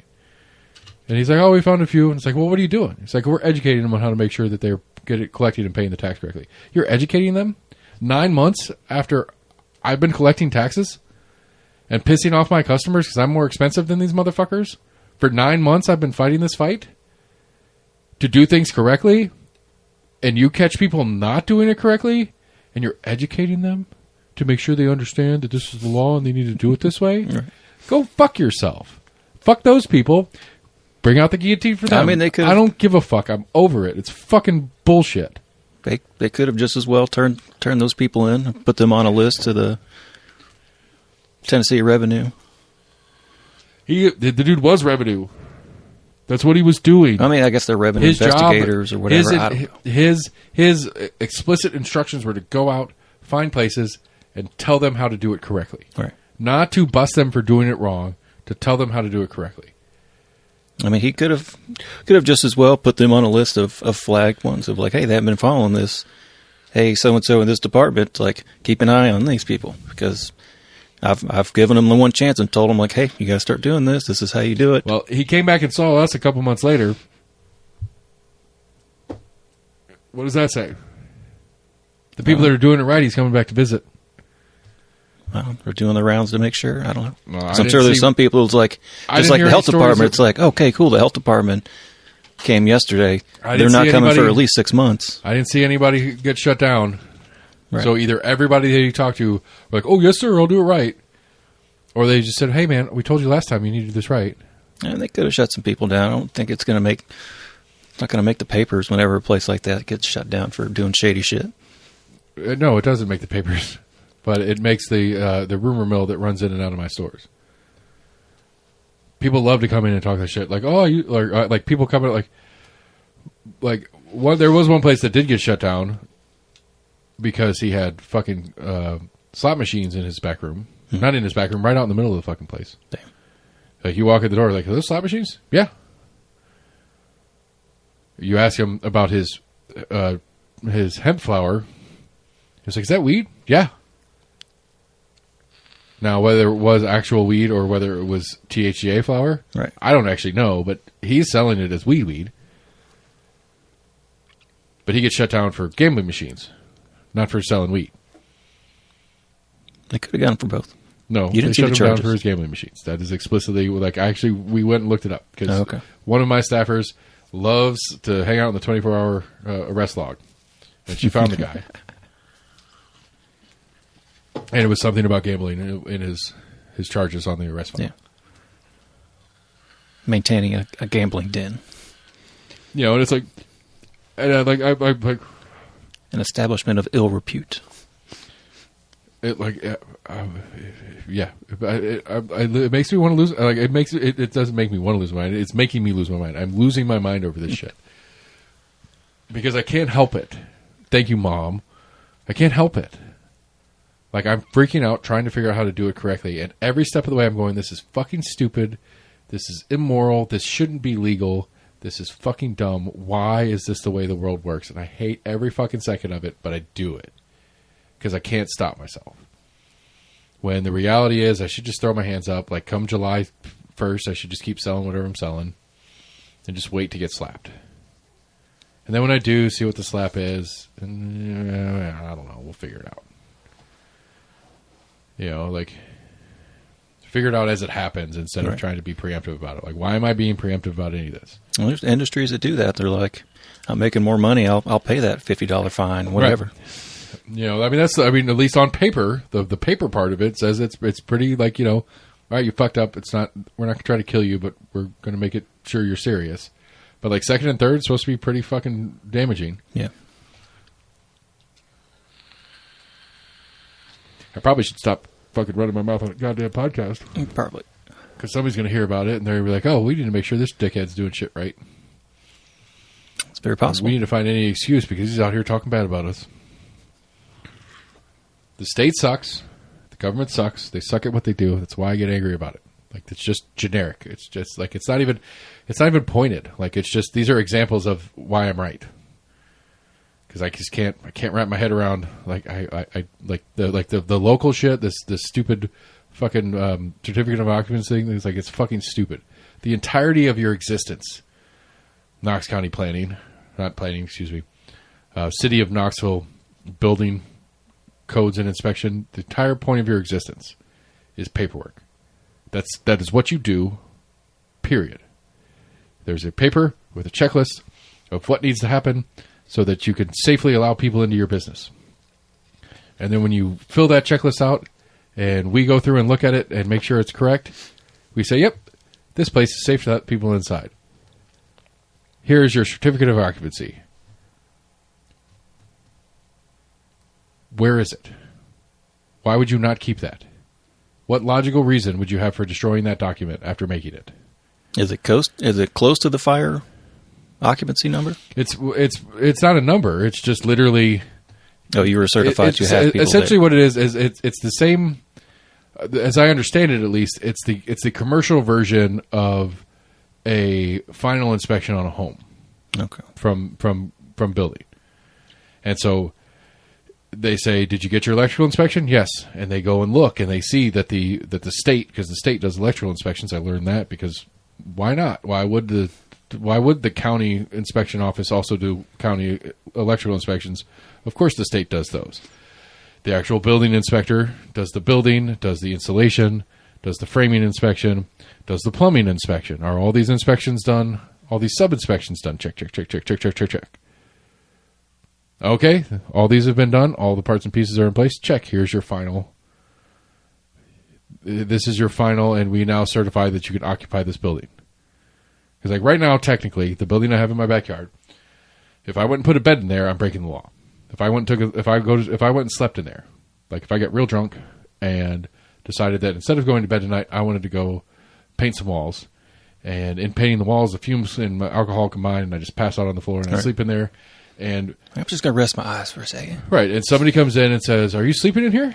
Yes, I'm theoretically. It's a little like, it's a fine line argument, but I'm theoretically breaking the law because that building has not been cleared for occupation. Right. Now, occupation is a technical term, and that doesn't mean me passing out there drunk one night. But right.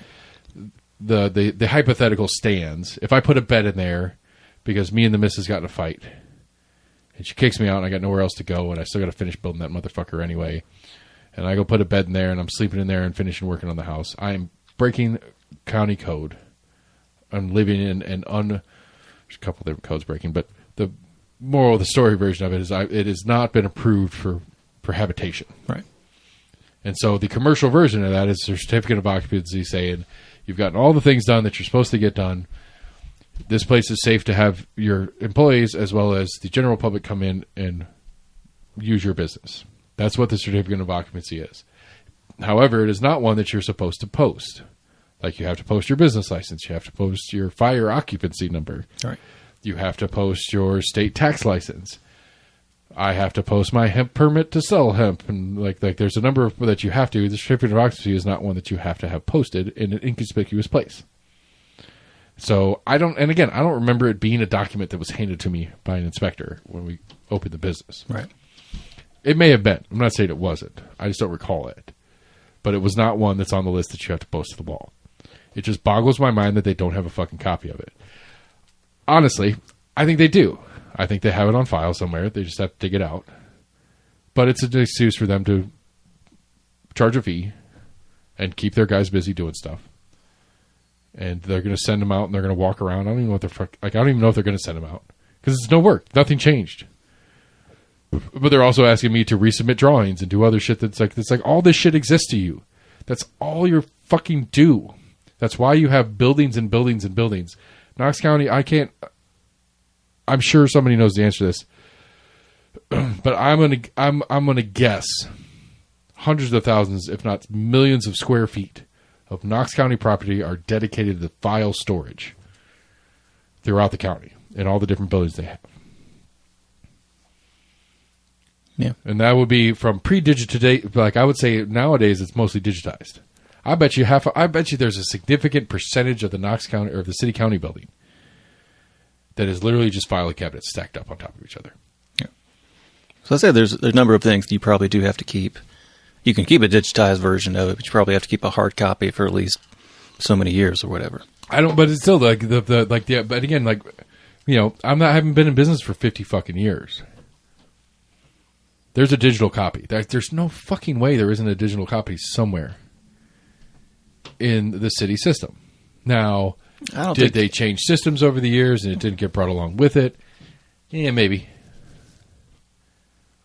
But there's no, I don't buy it. I don't buy it. I don't think they've got like a PDF of like each business all throughout Knoxville and Knox County. They do. Why would they? That's their job.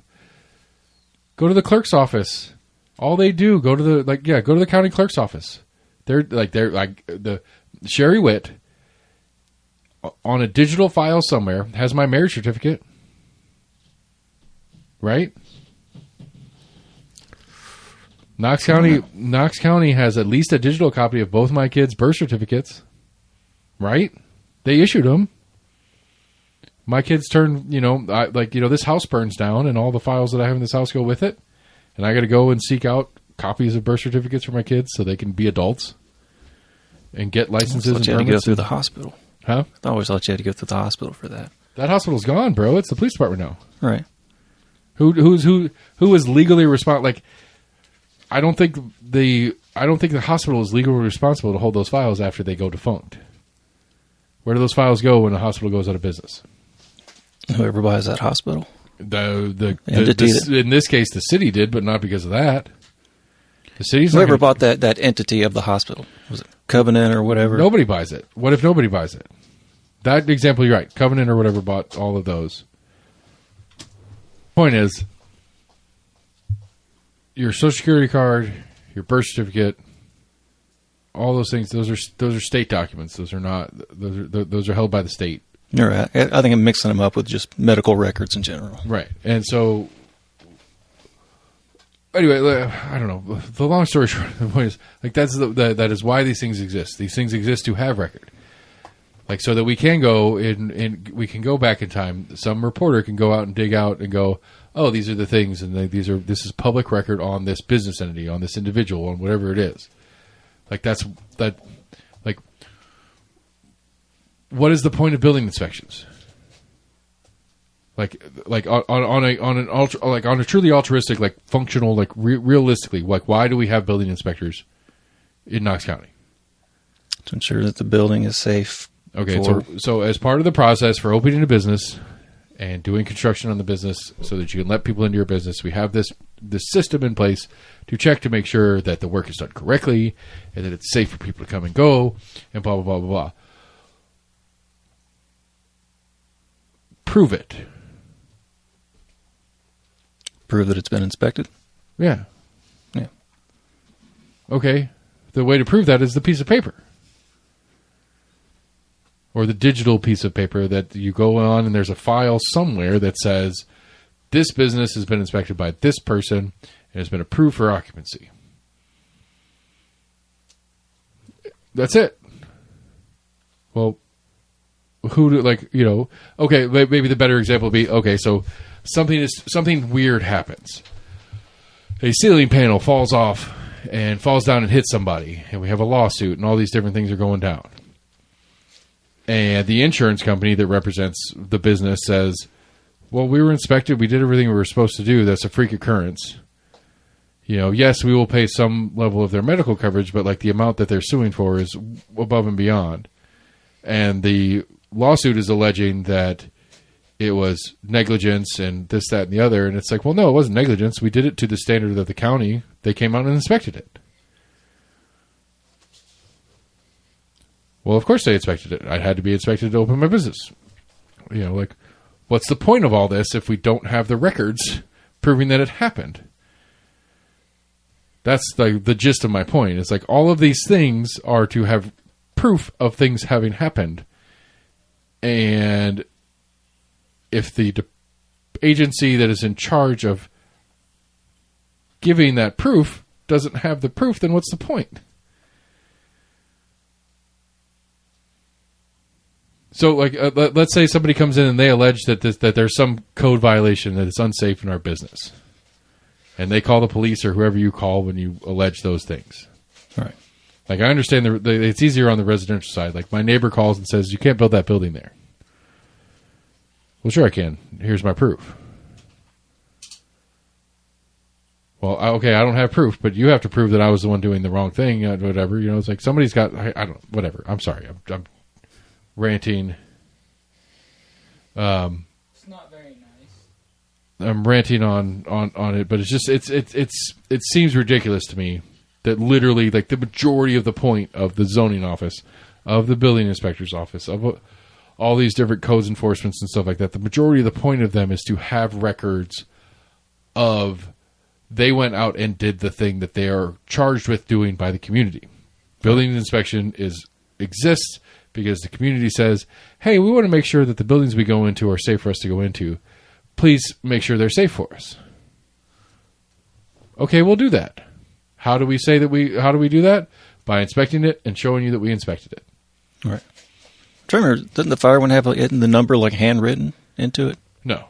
No? They're printed. Is it? Okay. They might have used to have been handwritten, but they're printed now. So I was thinking maybe they have like a list of places that have been to where they can just kind of go back and like whenever you need a copy, they can go in and just fill in a form basically. Yeah, they do, but or fill in a template. Right. Template, yeah. Right, but they fill that in. Right, they fill in the template and they print it. All right. But I would think that they print it and they make a copy to put on file somewhere. They print 2 copies, or they save one digitally somewhere and print one. Well, it's a good thing to ask them. Fucking gets me in trouble. Like, hey, just out of curiosity, do you actually keep like a PDF, like essentially image of for that one, for the fire marshal one? Oh no, for the occupancy one that you're talking about. Well, for the occupancy number one from the fire department, yes, they have copies of it. Like they were like, yeah, we can get you a new one. But I don't think that's what you're asking for. It's building that I needed to get it from, and they didn't. They quote don't have it. So yeah. Anyway, I saw this post while you were European. Mayor Jacobs shared a Trump truth. Trump says Glenn's got a big political future in Tennessee. No, he doesn't, buddy, because your hooker, Marcia, stole his next job.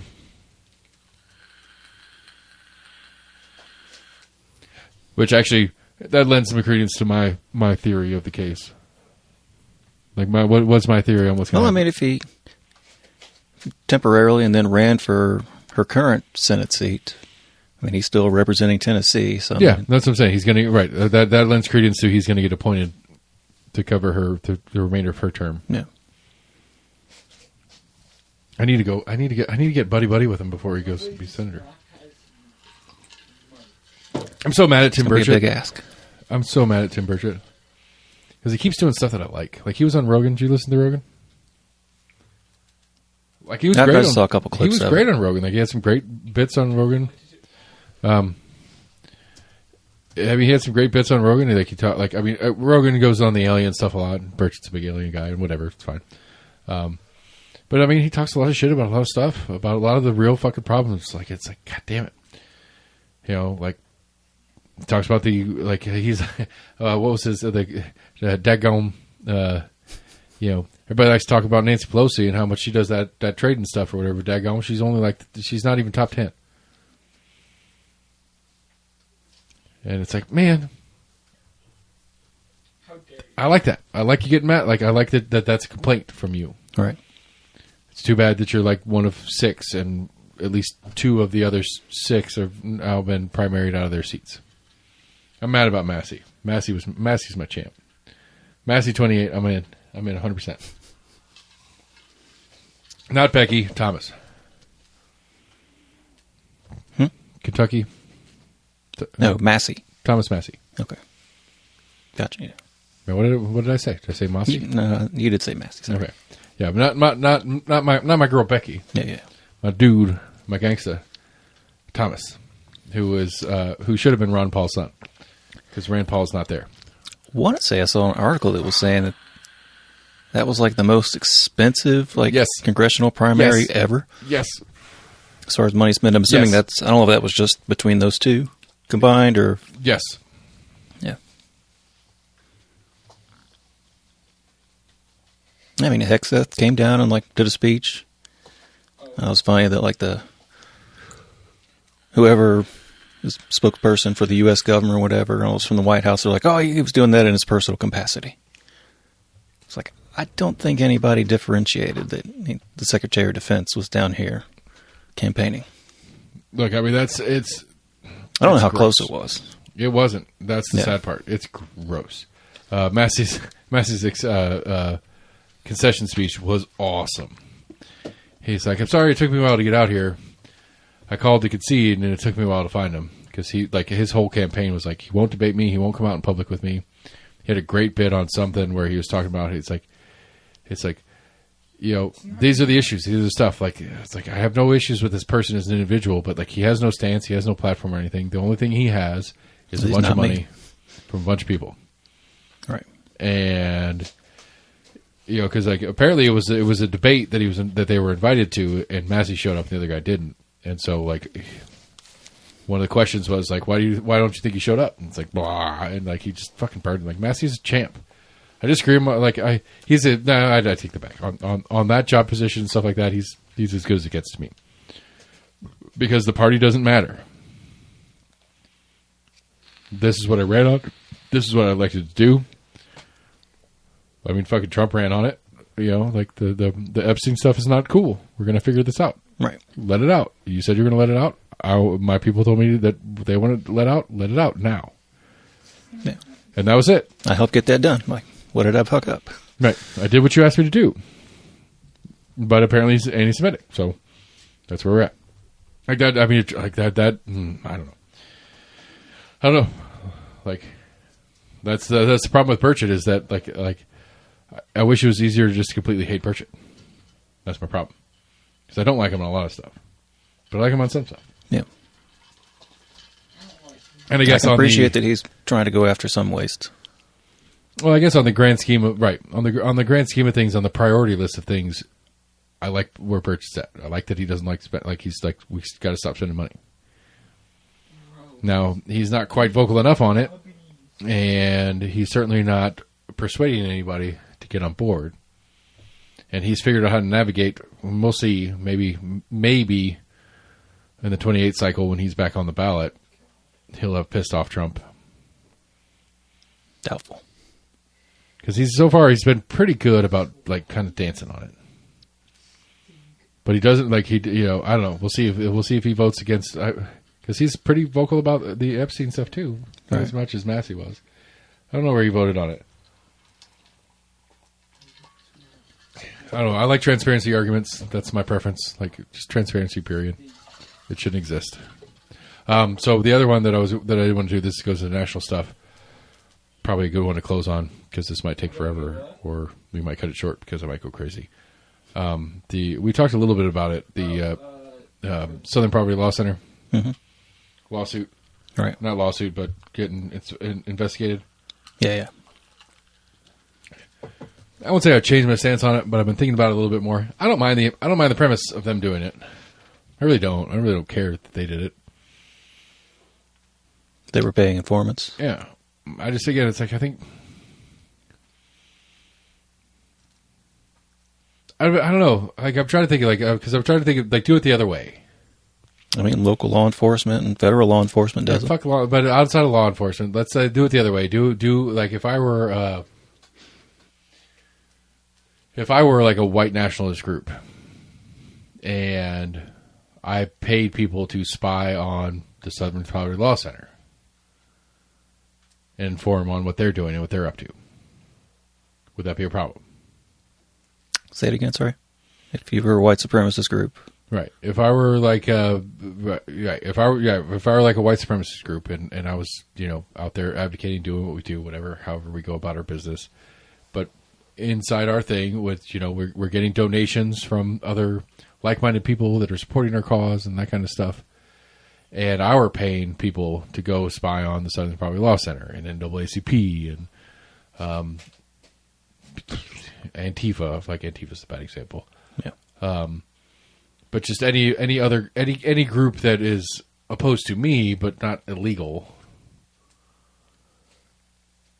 would there be a public issue with that? I think there would be. So. I think there would be because of what I do. If I'm a white supremacist group, they're like, yeah, they should be allowed to do that. You're bad people. You think people would think that they should not be able to do that? Yeah. Yeah. I would think so. I don't know. Like, it's a weird example because it's hard to stretch that. Yeah. I want to say it was in a congressional hearing. Somebody was pointing out that, I guess after this investigation or whatever, lawsuit or whatever it is, that they actually started getting more funding. And there were at least, a good number of people that were were asked about it. They're like, if you knew this beforehand, would you have still donated to Southern Poverty Law Center? Right. Well, because like, yeah. The actual meat and potatoes of the case is trash. Like, you're defrauding your donors because they don't know that you're doing this. It's like, well, they believe in the cause of what we're doing. They don't have to know the details of everything we're doing to promote that cause. Right. That's not defrauding them. That's just doing what we feel like the best. We have a mission statement. Our mission statement is to fight racism and anti-Semitism or whatever the fuck their mission statement is. That's our mission statement. In any and all ways we can. So that's what we're doing. Yeah. And people donate to that mission. I want to say I saw one video of some kind of like higher level lawyer that looked at the lawsuit and they were like, this isn't going to go anywhere. Yeah, there's no case. I mean, there's no case there. Sounds like it was more just kind of like, let's denigrate them and just kind of like, throw mud on their name. Sure. Well, and between the public, like the public perception of the case from Trump's mouth it's like, this and is others about how they're paying people to be racist so they have people to fight against to raise money for. Which that would be that I could see that being a fraudulent like I could see that argument for a fraud is like it's like okay, so we created racists so that our group that fights racists can raise money to fight the racists that we created, and then that becomes like an incestuous circle thing. Yes, that's fraud. But nowhere in the actual case are they making that. That's not the argument in the case. That's just the argument that the Trump team is making. Right. In the public, you could make that argument against like a PAC or whatever that you donate money to, and you come to find out that they're giving money to the opposite party to try to get a crazy either side of the aisle elected. It's like, wait, I donated to your campaign, not for you to enrich an opposite party's campaign. Which to me is that you play with fire, you might get burnt, like on the practical level of those people. Because like I was arguing with Jesse about this earlier. It's like, there was the primary against Fetterman, not the Fetterman Democrat part, whatever district he does in Pennsylvania. Mm-hmm. The Republican primary against it. There is record of the Democratic Party or some Democrat PACs in the area that were promoting the more radical right candidate in that primary because they thought Fetterman whoever the Democrat was going to be would be more easy to beat this crazy person. Because I think was that Dr. Haas that was against him? Don't think so. Maybe. There was a different district in Pennsylvania. They were both Pennsylvania. I know that. It might have been the Oz one, but whoever the primary was on the other side, they were promoting the crazy Republican candidate. And it's like, okay, well, you take the risk of that Republican candidate winning. Right. So this is a game you're playing, and you can play that game. I don't think it should be illegal for you to play that game. But when you lose that game, you got to deal with the consequences of losing that game. Because you put the psycho in there. And your guy couldn't beat the psycho. Right. So don't get mad at what the psycho's doing because you helped get him there. So that's kind of where I'm at on that. So I don't know. I think I hate the law enforcement side of it. I really do. Like, again, I'll go back to the Gretchen Whitmer case 1,000 times. I'll go back to a dozen different guys that have been probably in jail for the last 20-something years for, quote, terrorist activity because the FBI or the CIA made them into terrorists so that they could then arrest them for being terrorists. Not that they don't have some sort of personal responsibility in the situation or whatever, but like I feel like that's entrapment when law enforcement does it. It gets a little weirder and a little like when it gets on the private side of things, it gets a little wonkier. And I don't know. I think that's one of those you play with fire, you deal with the consequences. I mean, I would highly doubt the people at the SPLC Yeah, SPLC was giving money to. I think they were just informants. I don't think they were driving the cause. They were just kind of like, oh, this is what they're saying at the meetings. But it's still an incentive for them to stick around and get more things happening. Because the more things happening, the more they're going to get paid by the thing. Yeah, it's still a bad incentive to put in place. Now, a bad incentive is to put in a bad incentive in place shouldn't necessarily be illegal on the private side. But again, that's my playing with fire thing, though. It's like if you're gonna play around with these bad incentives, you might have to deal with some rough shit. And you can't complain about that rough shit when you help make it happen. And I guess that's the same argument for the police side of it too. It's like, oh, you're going to play around and help create an extremist? Well, you got to deal with what the extremist does. And it's not really fair to that extremist if you made him one. So I don't know, whatever. Anyway, that's why we have entrapment laws. There is a fine line of actually kind of like right. I mean, again, like I think the means, motive, opportunity thing, like. You may have the motive, and you can have motive all fucking day, but if you don't have the means or the opportunity, but if somebody else provides that means and opportunity, they're a co-conspirator. If that co-conspirator is the U.S. government, shit gets weird fast to me.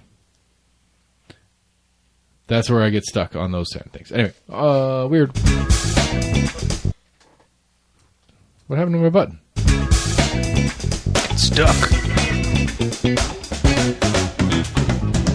Let's see here. We got tractors, ATVs, and go-karts. Oh, my. Oh, my. Michigan seniors arrive at school in style on Tractor Day. Oh, come on. Oh, my. Let's see here. They rolled into an airport high school parking lot in southeastern Michigan one final time before next week's graduation. He was driving a family vehicle just as he had countless times before. This set of wheels, though, topped out at around 25 miles per hour, or 40 kilometers per hour. Well, thanks for that clarification on the adjustment between the two. It's for our international. Yeah, for our Dutch audience, I know we got I don't know actually anymore. I stopped paying for that, but let's see here. So dozens of fellow seniors eschewed their cars and trucks and arrived in tractors, ATVs, golf carts, and more. It's part of Tractor Day, a celebration that dates back to the 1980s. Drive anything but a car to a school day. Most students arrived by 7:30, but the fun was to continue throughout the day with games, music, lunch, and catered by local restaurants. Oh, I didn't even go into my last week of school bullshit. That just reminded me. That's fun. I like that. Do it. Do it. The seniors at West High School TP'd the tree out in front of the school. Oh, how dare they? I'm assuming it's the seniors. It could have been the juniors. It could have been the sophomores. I don't know. I don't think our class did anything. I don't remember doing shit. I didn't take part in anything we did do. I want to say I think it was a class before us that knocked over the dumpster. It just because I think there was threats of you're not going to walk across the stage, until this is fixed or until we find out who did this. It wasn't even a fun prank. I don't think the year before that somebody had gotten went to a tire place and got a big huge inflatable tire and inflated that out front. I think that might have been the same year that somebody went around and got all the political signs and put all the little small signs and put them all over the front of the school. Just another thing I was thinking of driving around. I still see political signs out. Losers. I think we should have Mike Davis some kind of rule.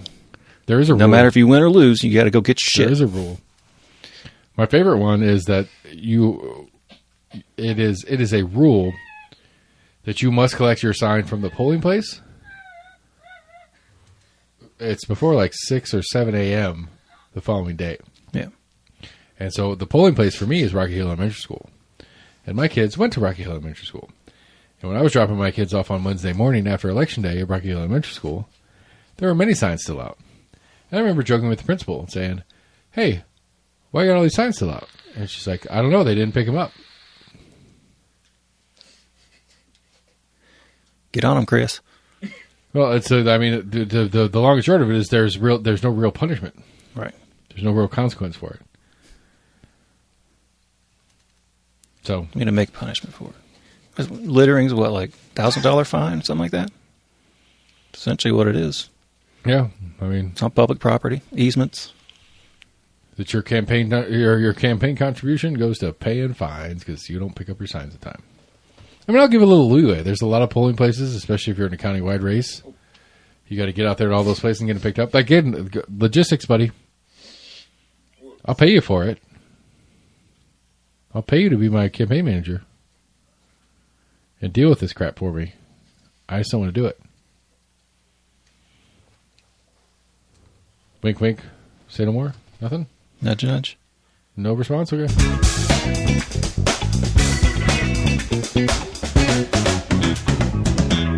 Oh, let's see here. We're talking about hot dogs. Apparently, Joey Chestnut to defend hot dog eating tile while on probation after pleading guilty to battery. Oh, Joey. Innocent until proven guilty. Well, I mean, we got till July. That's the 4th of July thing. $250. Really? We're at $250.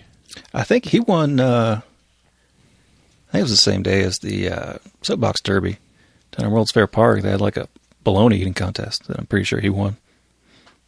Yeah, we had more people at my event than his. We had an eating competition in Knoxville. They've had it. It was like the 2nd or 3rd annual. They've had it. It's like bologna eating contest for I think at least a couple of years now. You want to square up against my Holleroo? Are you really? Are you serious? I think it was in World's Fair Park. I think you're crazy. I'll look it up when we get off the air. All right, because I mean, me and the special events team are tight, and I didn't see anything. It wasn't on the. I don't recall it being on my special events calendar. Maybe they just didn't want to tell you about it. You're going up against a bologna eating contest. I mean, Joey Chestnut could suck a dick. I bet he could, actually. I bet he could do a lot of dicks in about an hour. Goodness. These are the jokes, people. This is what you get for listening to the entire episode. Bye. All right, y'all. That's a show. We touched on stuff. Andy Fox had a shitty week. Fuck that guy. I don't know. This is what government does, and this is what dealing with government is like. Anybody who owns a small business, almost agreement at gmail.com, hit me up. Tell me about your shit stories with dealing with the state or the local Google and whatever. I'm exhausted.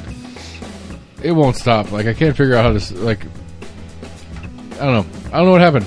Post-pandemic, nothing settled down. I've not settled down post-pandemic. Can't figure out how to get my feet back in front of me. So if you've got a good psychologist, hit me up, almostagreement@gmail.com. We're on Facebook. We're on Twitter. We're on YouTube. Go to your favorite podcast provider. Like, friend, share, follow, text to your friends. Do what you can do to support the show. We appreciate every single one of you. And we'll talk to you guys soon. Lauren, undo what you have done. Because nobody cares. I don't know how else to say it. Nanny State sucks. We'll put it that way. Bye, everybody. Thanks for listening. We'll see you later.